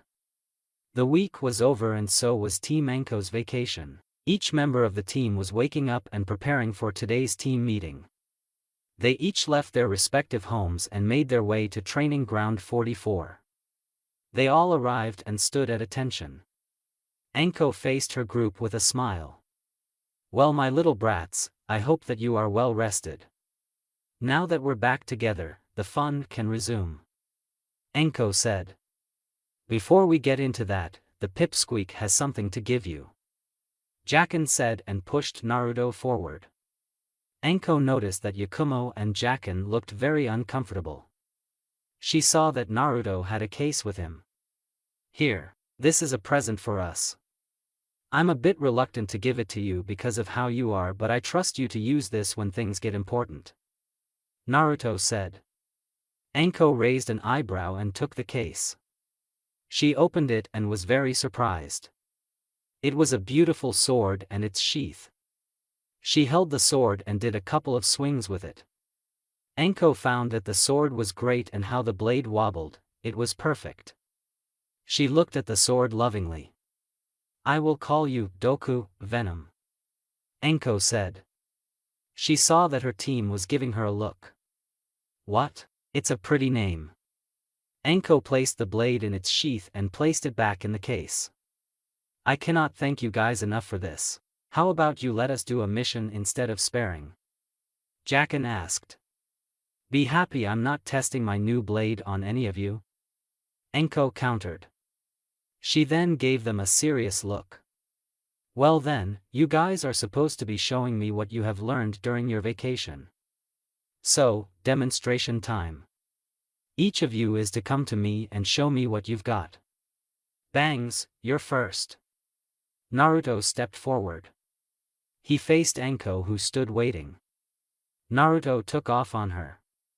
He quickly summoned 2 clones. He pulled out his staff and attacked. Enko dodged his attacks with difficulty. This was a new staff form that he was using against her. She saw one of his clones come at her from her left. She saw that his hands were in the snake seal. Doton, Doryu Taiga. "Earth release, earth flow river," the clone called out. The ground turned into mud and carried Enko away. She quickly regained her balance to hear the next 2 attacks. Doton, Doryuden. "Earth release, earth dragon bullet," the first clone called out. Katan, Karyuden. "Fire release, fire dragon bullet," the second clone called out. The fire combined with the mud projectile. Enko quickly did some seals and slammed her hands on the ground. Doton, Doryahiki. Earth style wall," Enko shouted. The earth rose like pillars and protected Enko from the fire barrage. She pulled out 2 shuriken that were attached to wires. She threw them both at the clones, wrapping both of them. Katan, Ryuka no Jutsu. Fire release, dragon fire technique. She was surrounded by fire which then shot forward and crashed into the two clones. Once the fire died down, Anko was struck twice in the back of her knees. Naruto threw a hard punch into her back. He was surprised that his fist got stuck. He watched as Anko turned into mud. Anko appeared behind him. "You were so close," Anko said with a smile and brought an entwined fist down on him. Anko was now the surprised one when Naruto turned into mud. A shadow fell over her. She looked up and cursed. A man-sized blue toad landed on her. Naruto looked below only to find mud. That's when things got weird. Senin Goroshi. 1,000 years of death, Anko shouted. Naruto was then violated and sent flying back toward his teammates and beyond. Yakumo and Jacken could not believe what their sensei just did. Anko was just laughing her ass off. "Oh my god, that was so funny. Remind me to thank Kakashi for this technique. That's just the wrong man. I wouldn't wish that on my enemies," Jacken said. "Poor Naruto," Yakumo said. Naruto rubbed his ass and glared bloody murder at his sensei. "I swear to all that is holy, you and Kakashi will pay for this," he growled. "I'm shaking in fear," Anko said with amusement. She then looked at him. "You've done some interesting things there. I was a bit surprised that you knew the Doton Kage Bunshin, Earth Release Shadow Clone, but the toad thing I heard from Irika. I'm glad that you've improved on your sneakiness as well. Did you not hear me? My ass will be avenged," Naruto shouted. Yeah, let's continue, shall we? Knuckles, let's see what you've been up to," Anko said. Jacken stepped forward. He pulled out his Kuzurigama and readied himself to attack. Anko smiled at Jacken, who looked eager to get started. Someone's eager, especially with what is about to happen to him when he loses, Anko said evilly. "No chance in hell, you pervert," Jacken said and launched the ball towards Anko. Anko was surprised by the speed and got out of the way. The small metal ball punched through the tree. Jacken charged and brought the blade down on Anko. She pulled out a kunai and parried the attack. The two engaged in a brief blade battle before Jacken whipped the chain around. Anko was on her toes and dodged every whipping strike. She flipped onto the side of the tree and did some hand seals. Katan, Gokakyu no Jutsu. Fire release, great fireball technique, Anko called out and shot a medium-sized fireball at him. Jacken reared his arm back as he saw the ball of fire coming. Shinken. Vacuum sword, he called and swung the sickle part in a quick wide arc. His version of the technique created a thin blade of air that could cut through most things. The blade of wind cut right through the fireball. When the fireball crashed on either side of him, he saw that Anko was gone. Remembering what just happened to his teammate, Jacken jumped into the air. He was lucky as Anko's hands were poking through the ground. He growled and threw a kunai in his hands. Anko quickly pulled her hands back into the ground. Jacken landed and began to whip his chain around. The chain formed into a star and Jacken began to chakra his chakra through the chain. He even took out his breathing and waited. His teammates were worried about him just standing there. Their worry was about to come true when Anko appeared behind Jacken. "Senin." Anko began, but Jacken was smirking. "Kinzoku-chan no Ketsugo." Metal chain binding, Jacken called out. The chain instantly ensnared Anko, who was very shocked. Using his strength, he flung Anko into a tree. He quickly did a few seals. Raitun, Kangekiha. Lightning release, wave of inspiration. The wave of lightning traveled through the metal chain and hit Anko. She screamed out and slumped over. Jacken cheered for his victory, but it was very short-lived when Anko hardened and broke apart. Senin Goroshi. Anko called out and hit Jacken in the rectum. It sent the team flying through the air and into the top of the trees. She looked at the tangled boy and smiled to herself. I do believe that's a record for me. That's got to be 50 feet up in the air. Anko commented. I swear upon everything that is holy, I will get you for this. Jacken growled. Love you too. And now there was one. Let's see what the ghost has in store. Anko said with a smile. Yakumo gulped, but she wasn't about to back down. She decided to go full out and end this quickly. Anko watched as she tapped into Ito's power. Anko thought she looked very cool with her hair waving in the air. Megan, Mujetsu. Demonic illusion, moonless sky, she called out. The area suddenly got dark and no light was coming through. Anko was amazed that she made a jutsu just like the Night Aim, second, Hokage. You guys don't move. If you do, then they will attack you as well. Yakumo said. She did a few more hand seals and slammed her hands to the ground. Genjutsu Kuchios, Oni Kageukami. Illusionary technique summoning, demon shadow wolves. Anko watched as several pitch black wolves appeared. They were drooling and snarling at her. With a mental command, the wolves charged at Anko. Anko meets the wolves head-on. She dodged the first two and split the other in two. She turned and was surprised to see the wolf reform. That won't work, sensei. Yakumo called out. Anko didn't listen and did some hand seals.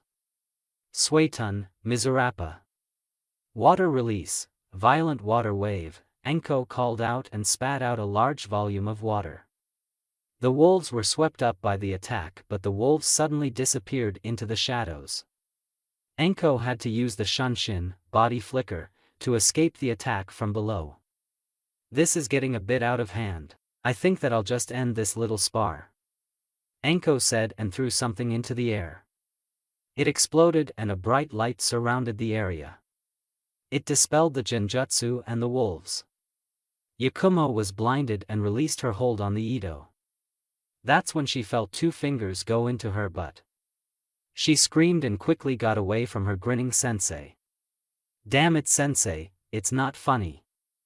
Yakumo roared. Oh come on, where is your sense of humor? In fact, Anko said and turned toward Naruto. You should be okay with this, Mr. Prank Master. Sexual assault is not a joke. Naruto grumbled. Anko just smirked at him. After her team lined up in front of her, Anko faced her team seriously.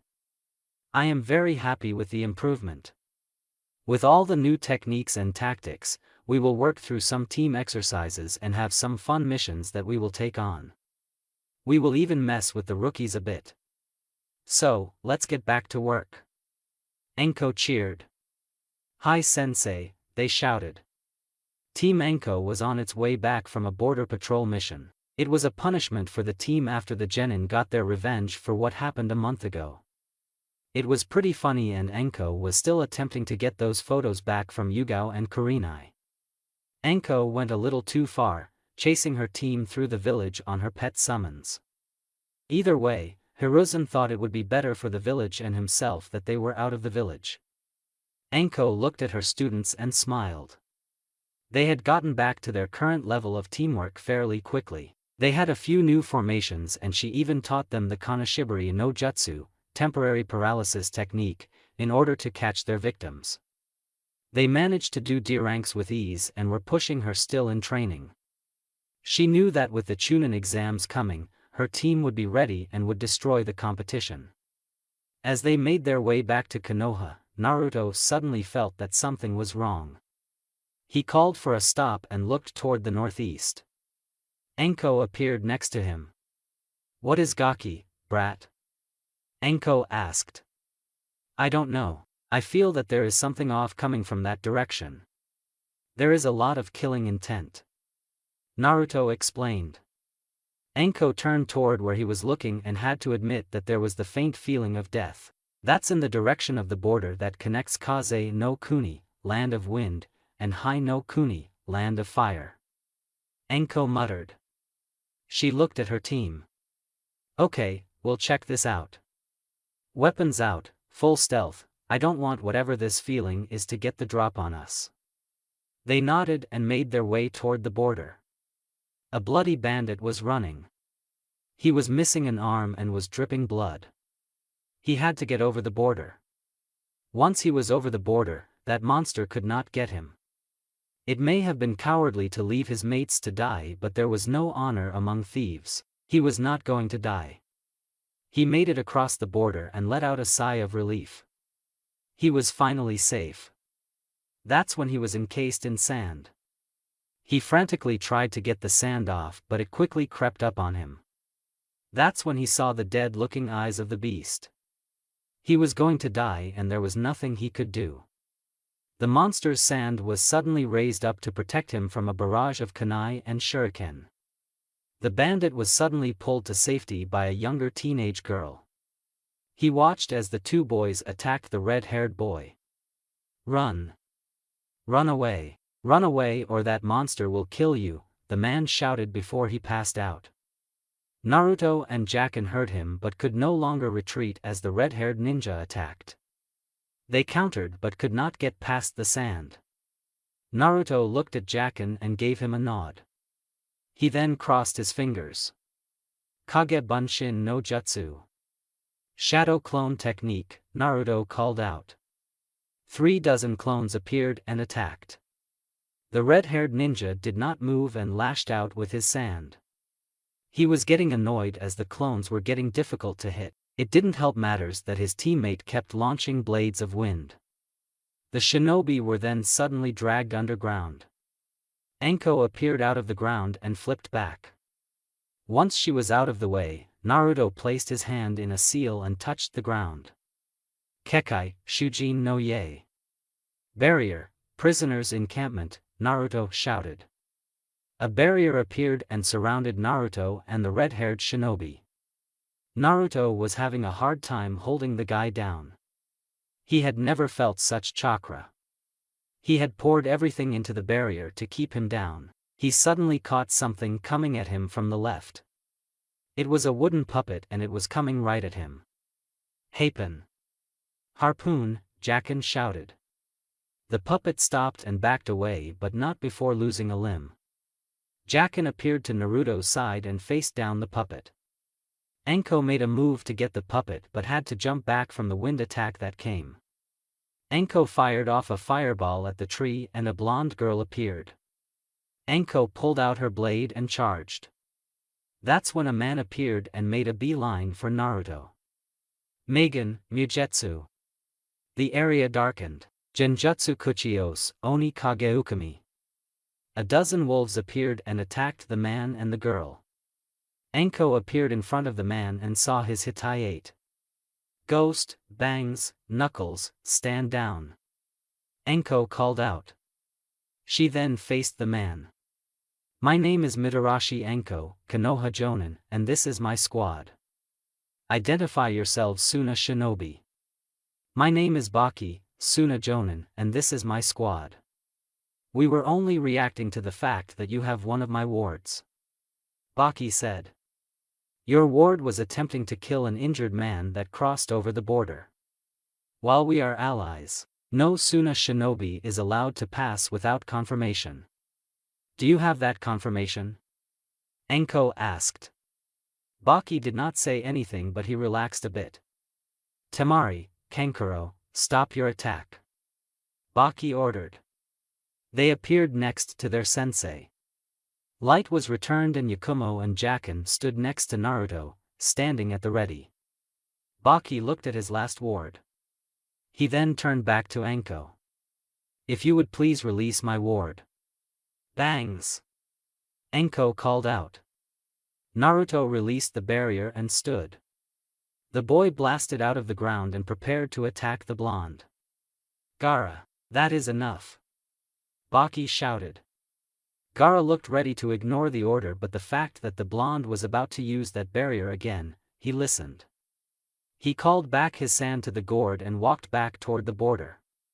He ignored the others and continued on. He then stopped and faced the blonde. Naruto didn't know what he saw, but he could feel something similar with this guy. You, Gaara said gravely. You will prove my existence. With that said, he made his leave. Baki waved his team across the border. He faced Anko. My apologies about what happened. That man you see there was a part of a group of bandits that we eliminated. Should there be a reward, I would believe that the money would be sent to Suna, he asked. That's something my Hokage would decide. Anko said. Baki said nothing else and left. The team released a large breath and were wondering what the hell was wrong with that genin. Hiruzen rubbed his chin and had a serious look on his face. What Team Anko had just reported was very disturbing. He looked at his one-time student and saw that he had something on his mind. Naruto, what are you thinking about? Was it the threat made by the one called Gaara? Hiruzen asked. No, I'm not worried about that. It was that look in his eyes when he faced me. He's lost in some sort of madness and anger. I've had a similar look in my eyes when I was younger. I don't know for sure, but that guy could be just like me. Naruto explained.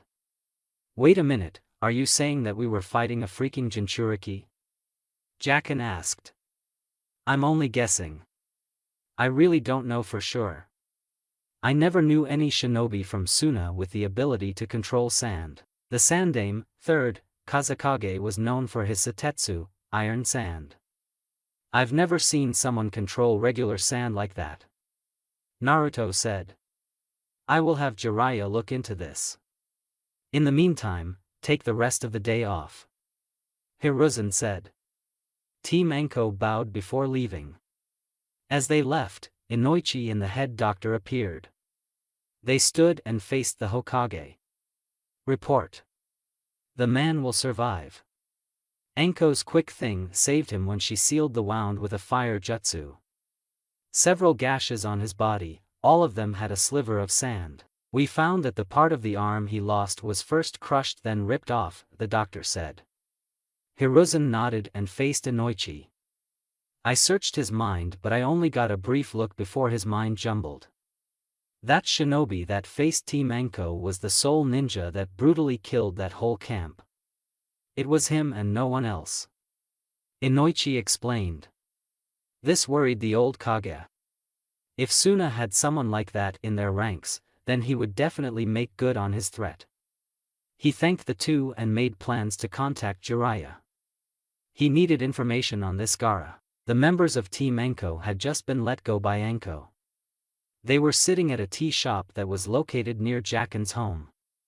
They were sitting around eating dango and drinking green tea. So, how are we getting back to Sensei?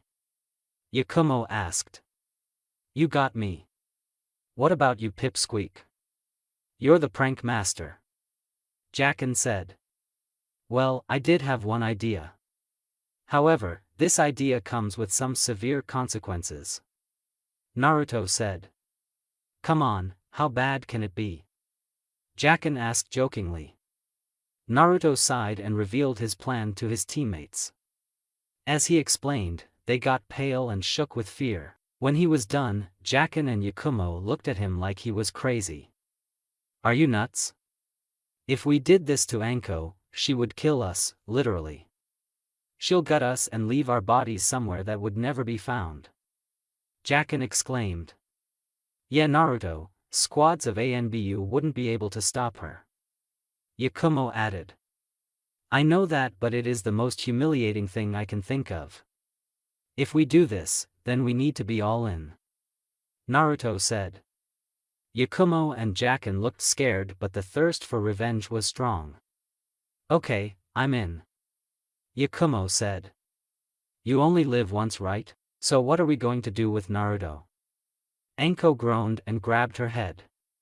She had a splitting headache and needed some aspirin. She didn't even know how much she drank last night. All she remembered was being invited to a bar with Kurenai and Yugao.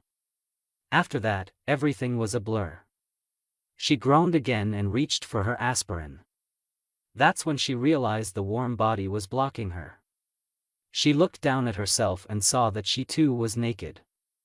Anko wasn't too surprised as this had happened before. She removed the covers to get the guy out of bed when she froze. Her eyes were wide at who was in her bed. There could be no way that this could have happened. Not even in a drunken stupor would she even think of sleeping with him. That's when she saw the flash. Anko whipped her head around to see Yugao and Kurenai. They were both smiling and Yugao was holding a camera. "Wow, I can't wait to show this to my guys," Yugao said with a laugh. That's when Mato guy woke up. He looked around and saw Kurenai, Yugao and Anko. "Ah, my youthful comrades, how are you on this fine day?"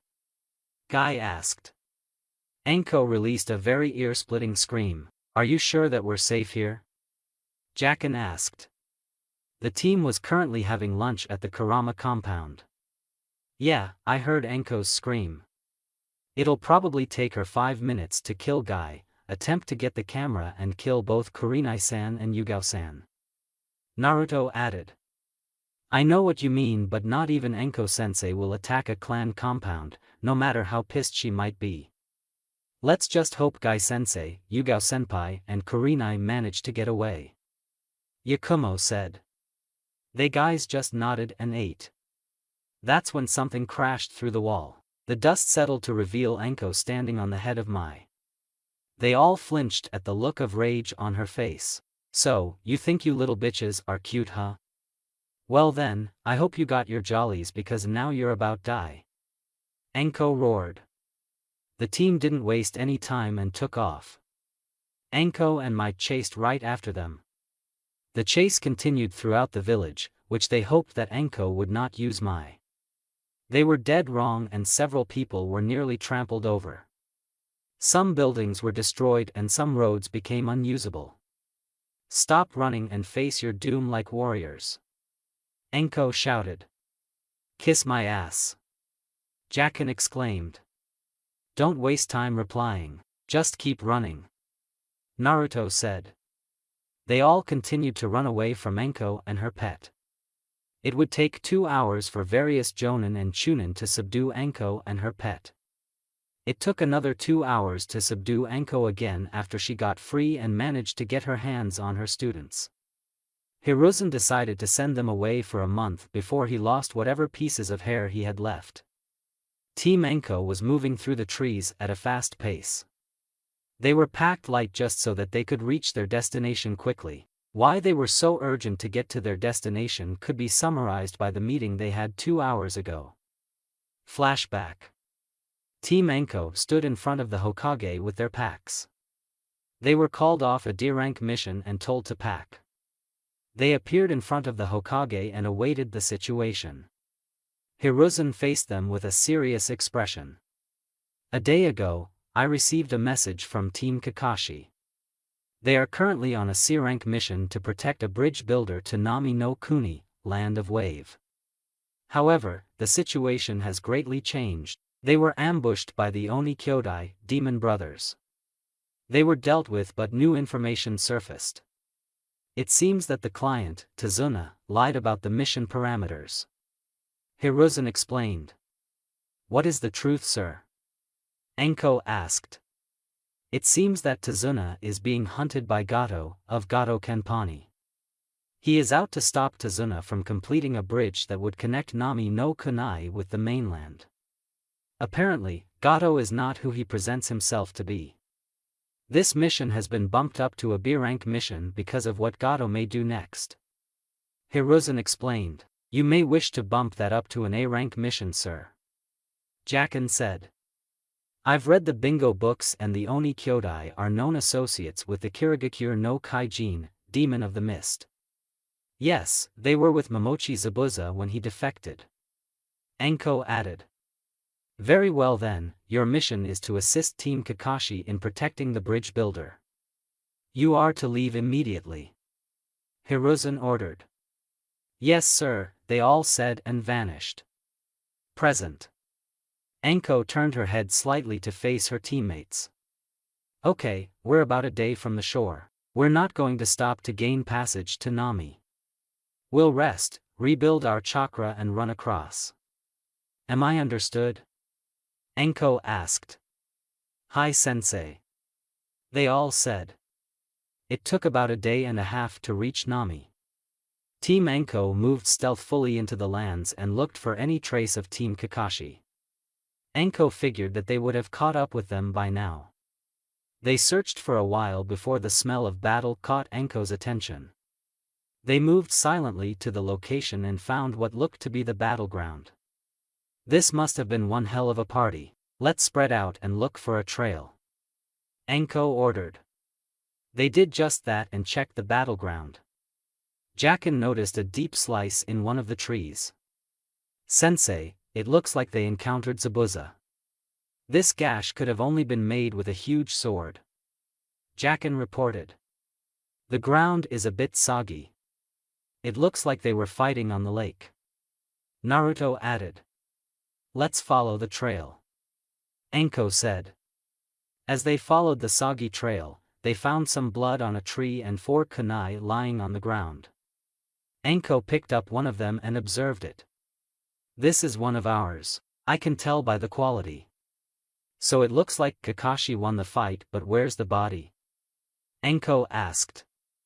Sensei, I found some footprints and one drag mark. It looks like they went this way. Yakumo said. Alright, let's get moving. Enko ordered. The team followed the prints, erasing them as they moved. They arrived at a house that was on a lake. Enko was very concerned as there wasn't even a security system put in place. She saw no one guarding the place and was very concerned that they might have arrived too late. Enko made some hand motions to her team and they nodded. They moved on the house from all angles. Yakumo looked into the home and was surprised to see the team doing nothing but sitting around. She gave Enko the situation using sign language.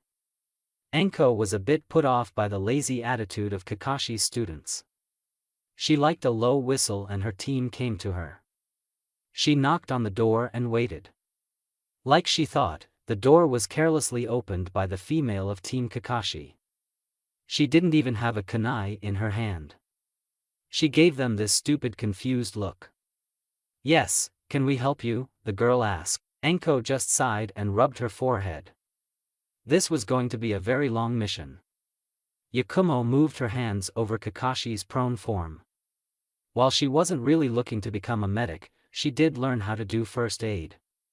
She did learn one technique called the Shozen Jutsu, mystical palm technique, which she was using right now. She stopped the flow of chakra and let out a breath. He has a mild case of chakra exhaustion. I did what I could, he'll still be out for 5 days. He should be waking up any second. Yakumo said. Good, because I got a few choice words for him. Go downstairs and find out about their encounter with Zabuza. Something tells me that we have seen the last of him. Yakumo nodded and left to check on her team and Kakashi. Enko arrived down to the living room. The only people there were her team and Kakashi's team. She looked around for the family. They went to bed. I secured their windows and any other entry points. Naruto said. What about the perimeter? Enko asked. It's secure. We found 2 old animal trails while we were setting up. The pipsqueak said that he would send some clones in the morning to check them out. Jacken said. Good, Enko said and turned toward Yakumo. What did you learn from them? Well, it looks like your hunch was right. Zabuza is still alive. She said, surprising Team Kakashi. After Sai managed to free Kakashi from Zabuza, Kakashi used his Sharingan and defeated Zabuza. Kiri Onion, Hunter Ninja, appeared to have killed Zabuza and took his body away. Enko sighed and turned to face Kakashi's team. Exactly what did this Oinin use? Enko asked. Well, the onion used Senbon needles and struck Zabuza in the neck.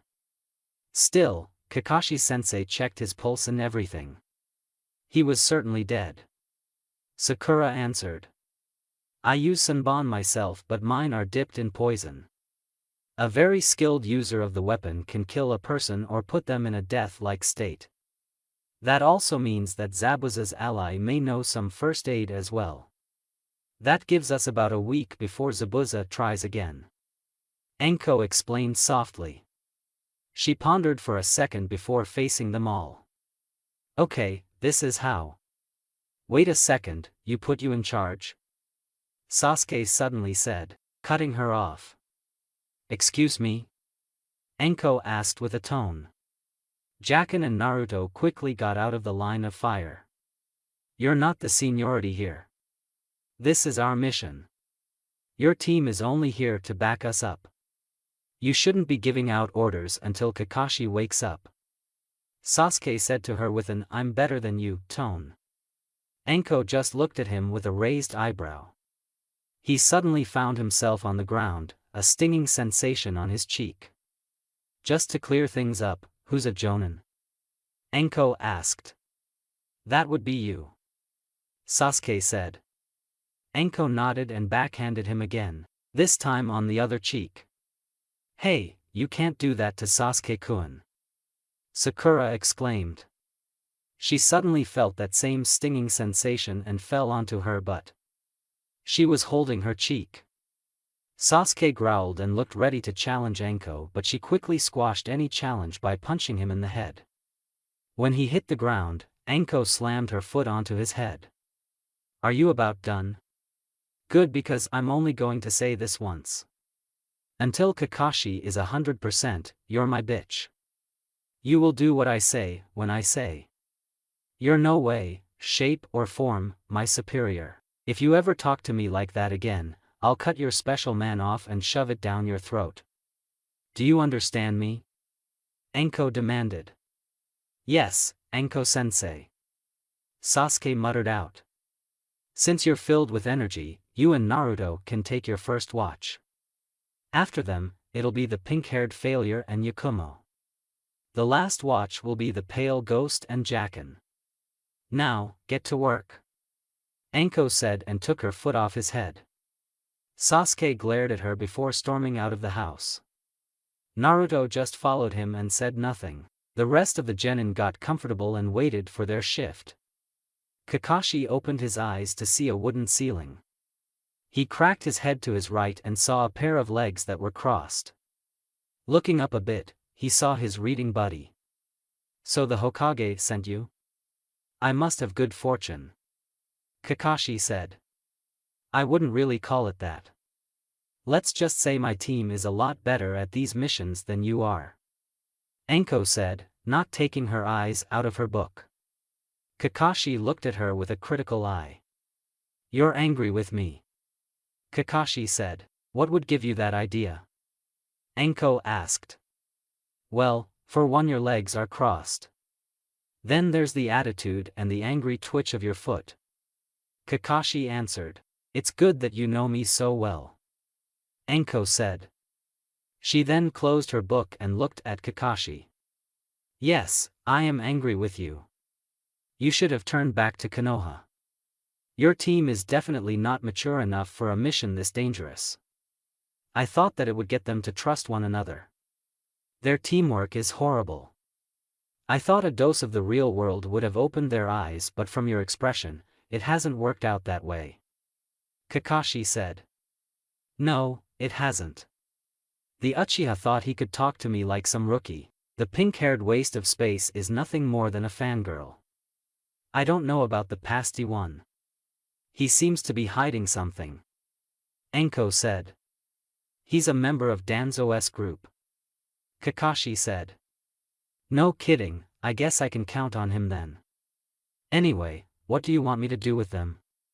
I know my team can do things without me no problem, but I need to get your team ready to face Zabuza again. So he is alive? I figured as much. Well, can you teach them how to better control their chakra?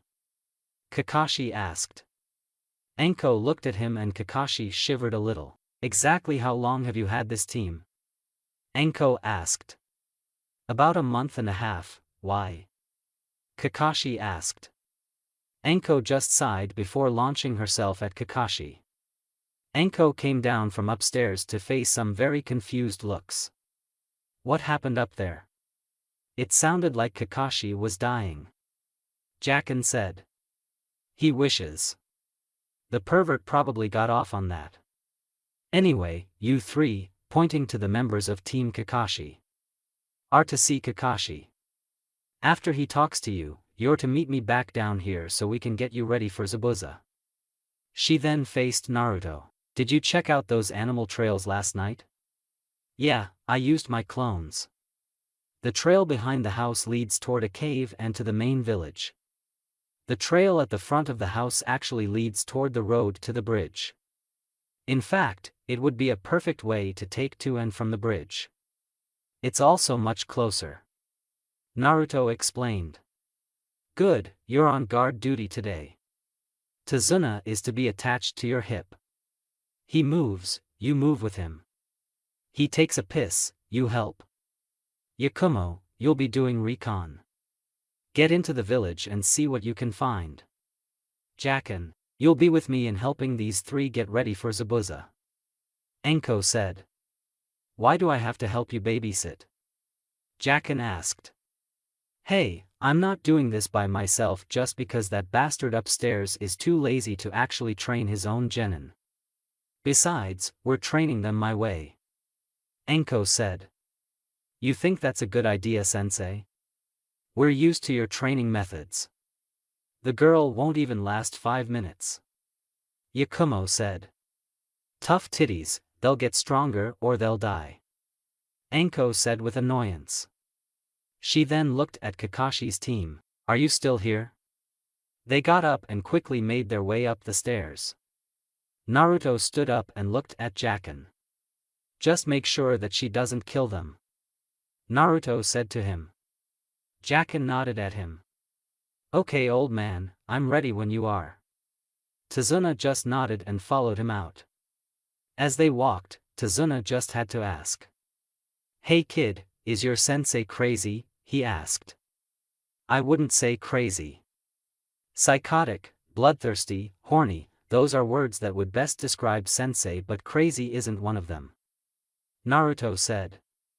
Tazuna just kept quiet for the rest of the journey to the bridge. It was getting dark when Anko returned with Team Kakashi.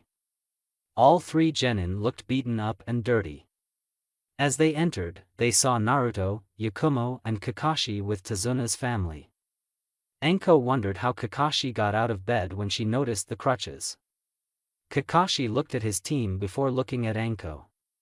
How was your day? He asked with an eye smile. Don't smile at me, you one-eyed pervert. I can't believe you accepted this mission with such a piss-poor team.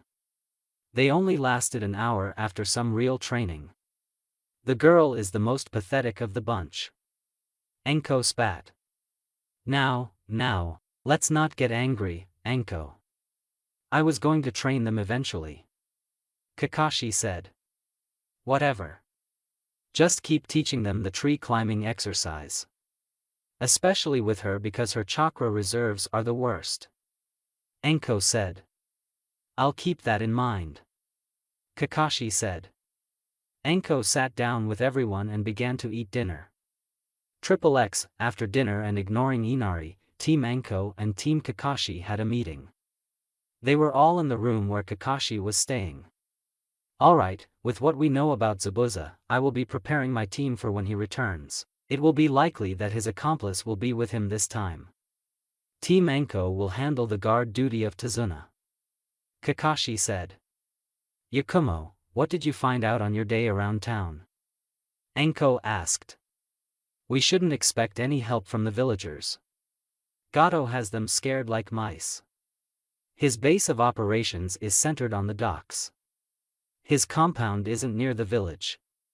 He has a bunch of thugs walking around like they own the place. 2 attempted to follow me but I managed to lose them. Gato has truly destroyed this village's spirit. Yakumo said. So what are we going to do? Asked Jacken. We could always take off the head of the snake. Commented Naruto. While that might work, Gato is the type of person who would have probably had someone waiting to take over his business. Assassination is out. Enko said.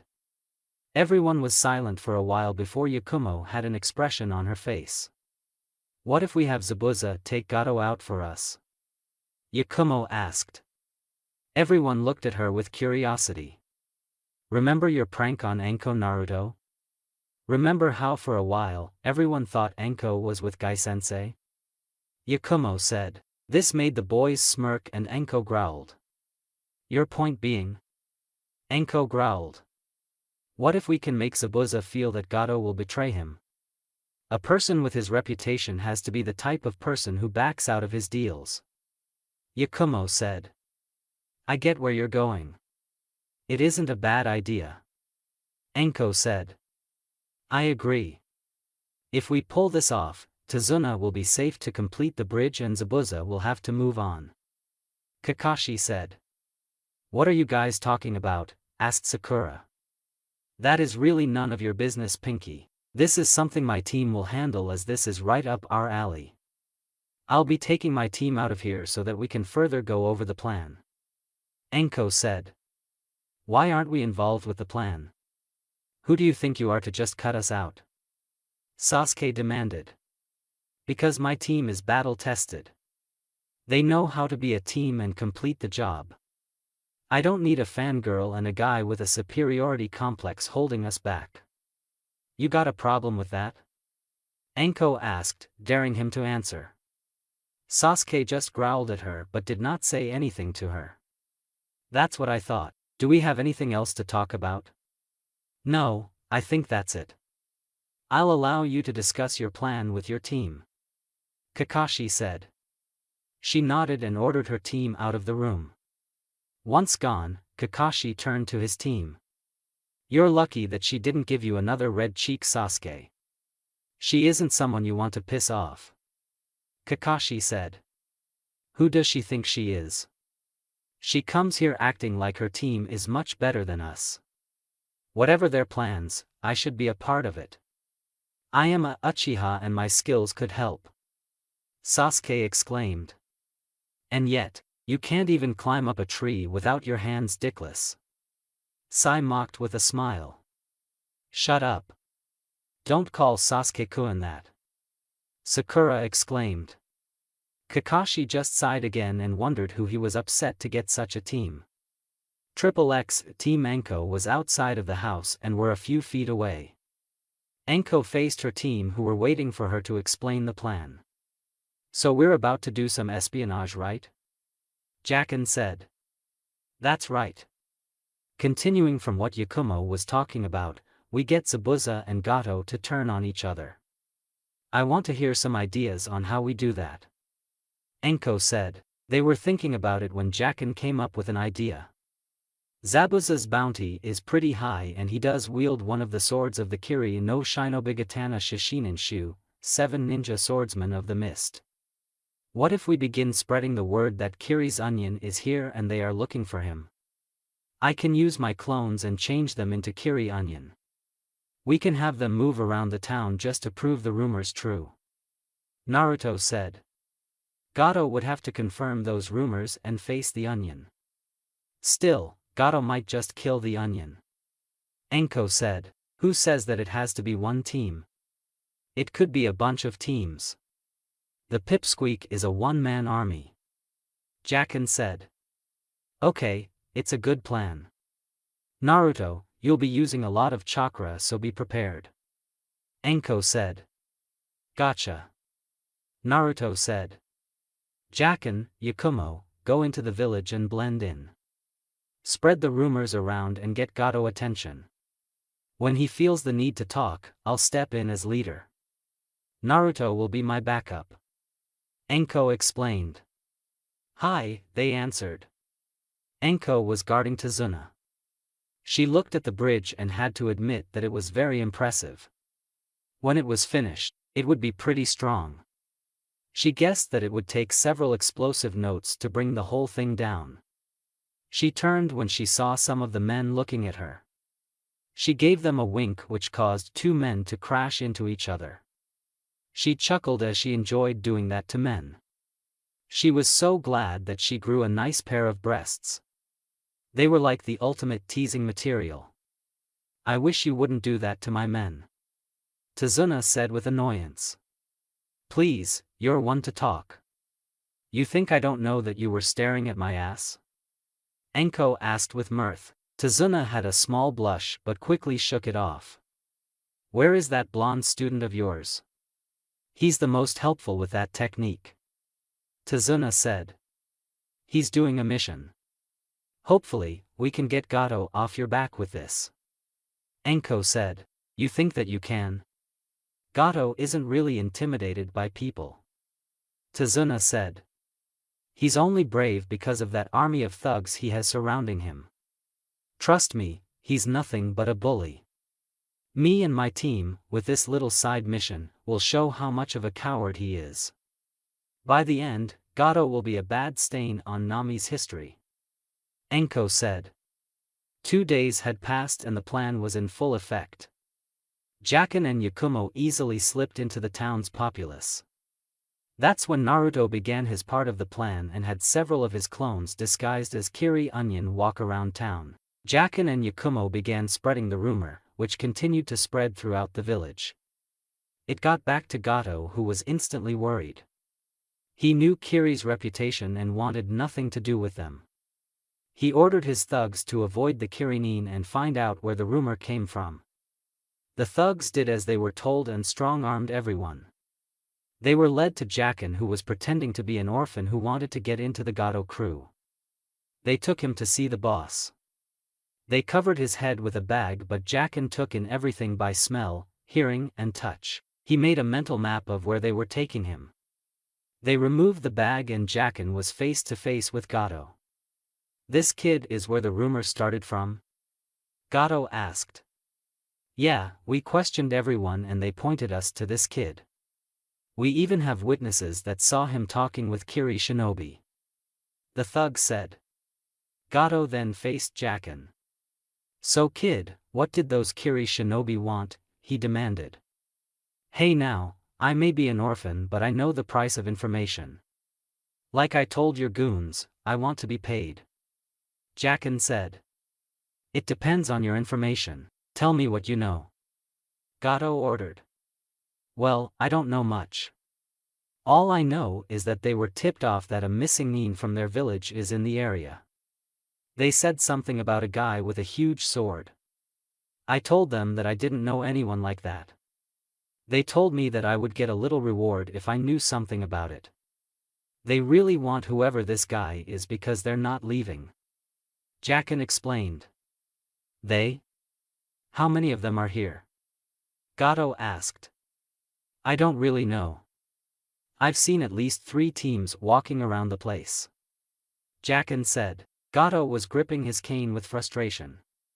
If those teams found out that he hired Zabuza, they would kill him and anybody associated with him. He looked at Jaken and reached into his pocket. He threw a roll of Rio and faced him.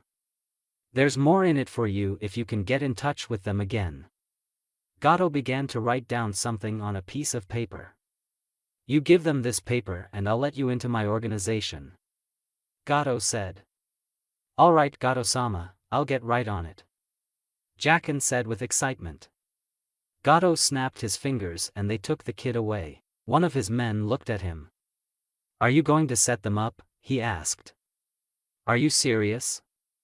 No, I'm going to trade in Zabuza's life. His fee was too much anyway. We'll handle Tazuna and his bridge another way. These shinobi are too damn unreliable. Gato cursed. Yakumo walked around the village carrying 2 bags worth of groceries. As she walked around, she noticed that she was being followed again. She turned slightly to see that it was the same goons from last time.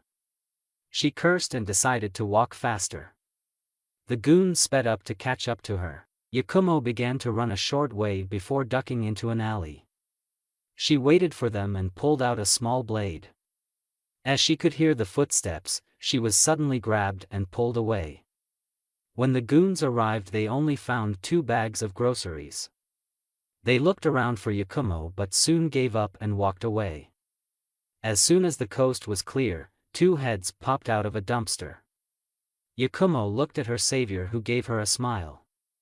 The two teens were washing themselves in the river.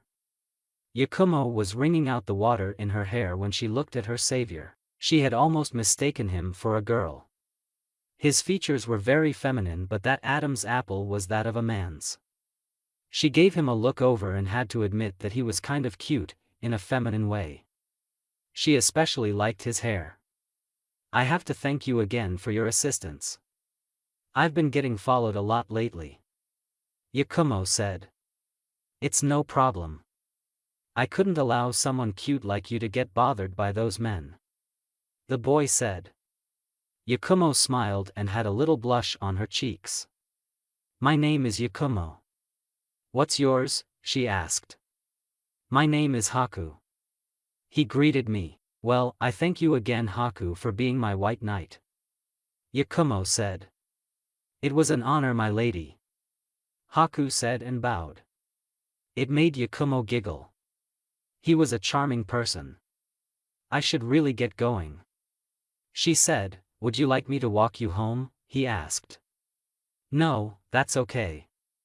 Besides, I'm not supposed to be outside. My mother is worried about those Kiri ninjas around." Haku didn't show it, but he was curious about what she had just said. "Kiri ninja?" he asked. "You mean that you don't know? There is a bunch of shinobi with the symbol of Kirigakure on their mask. I don't know how many there are, but they're all over the place," Yakumo explained.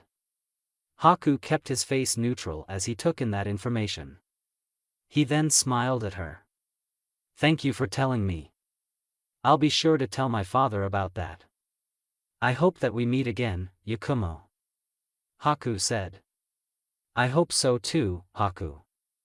The two went their separate ways. As soon as she was out of sight, Haku vanished using the Shunshin body flicker. He needed to get this information to Zabuza immediately. And that's it for the video. I hope you enjoyed it, and until next time. Later.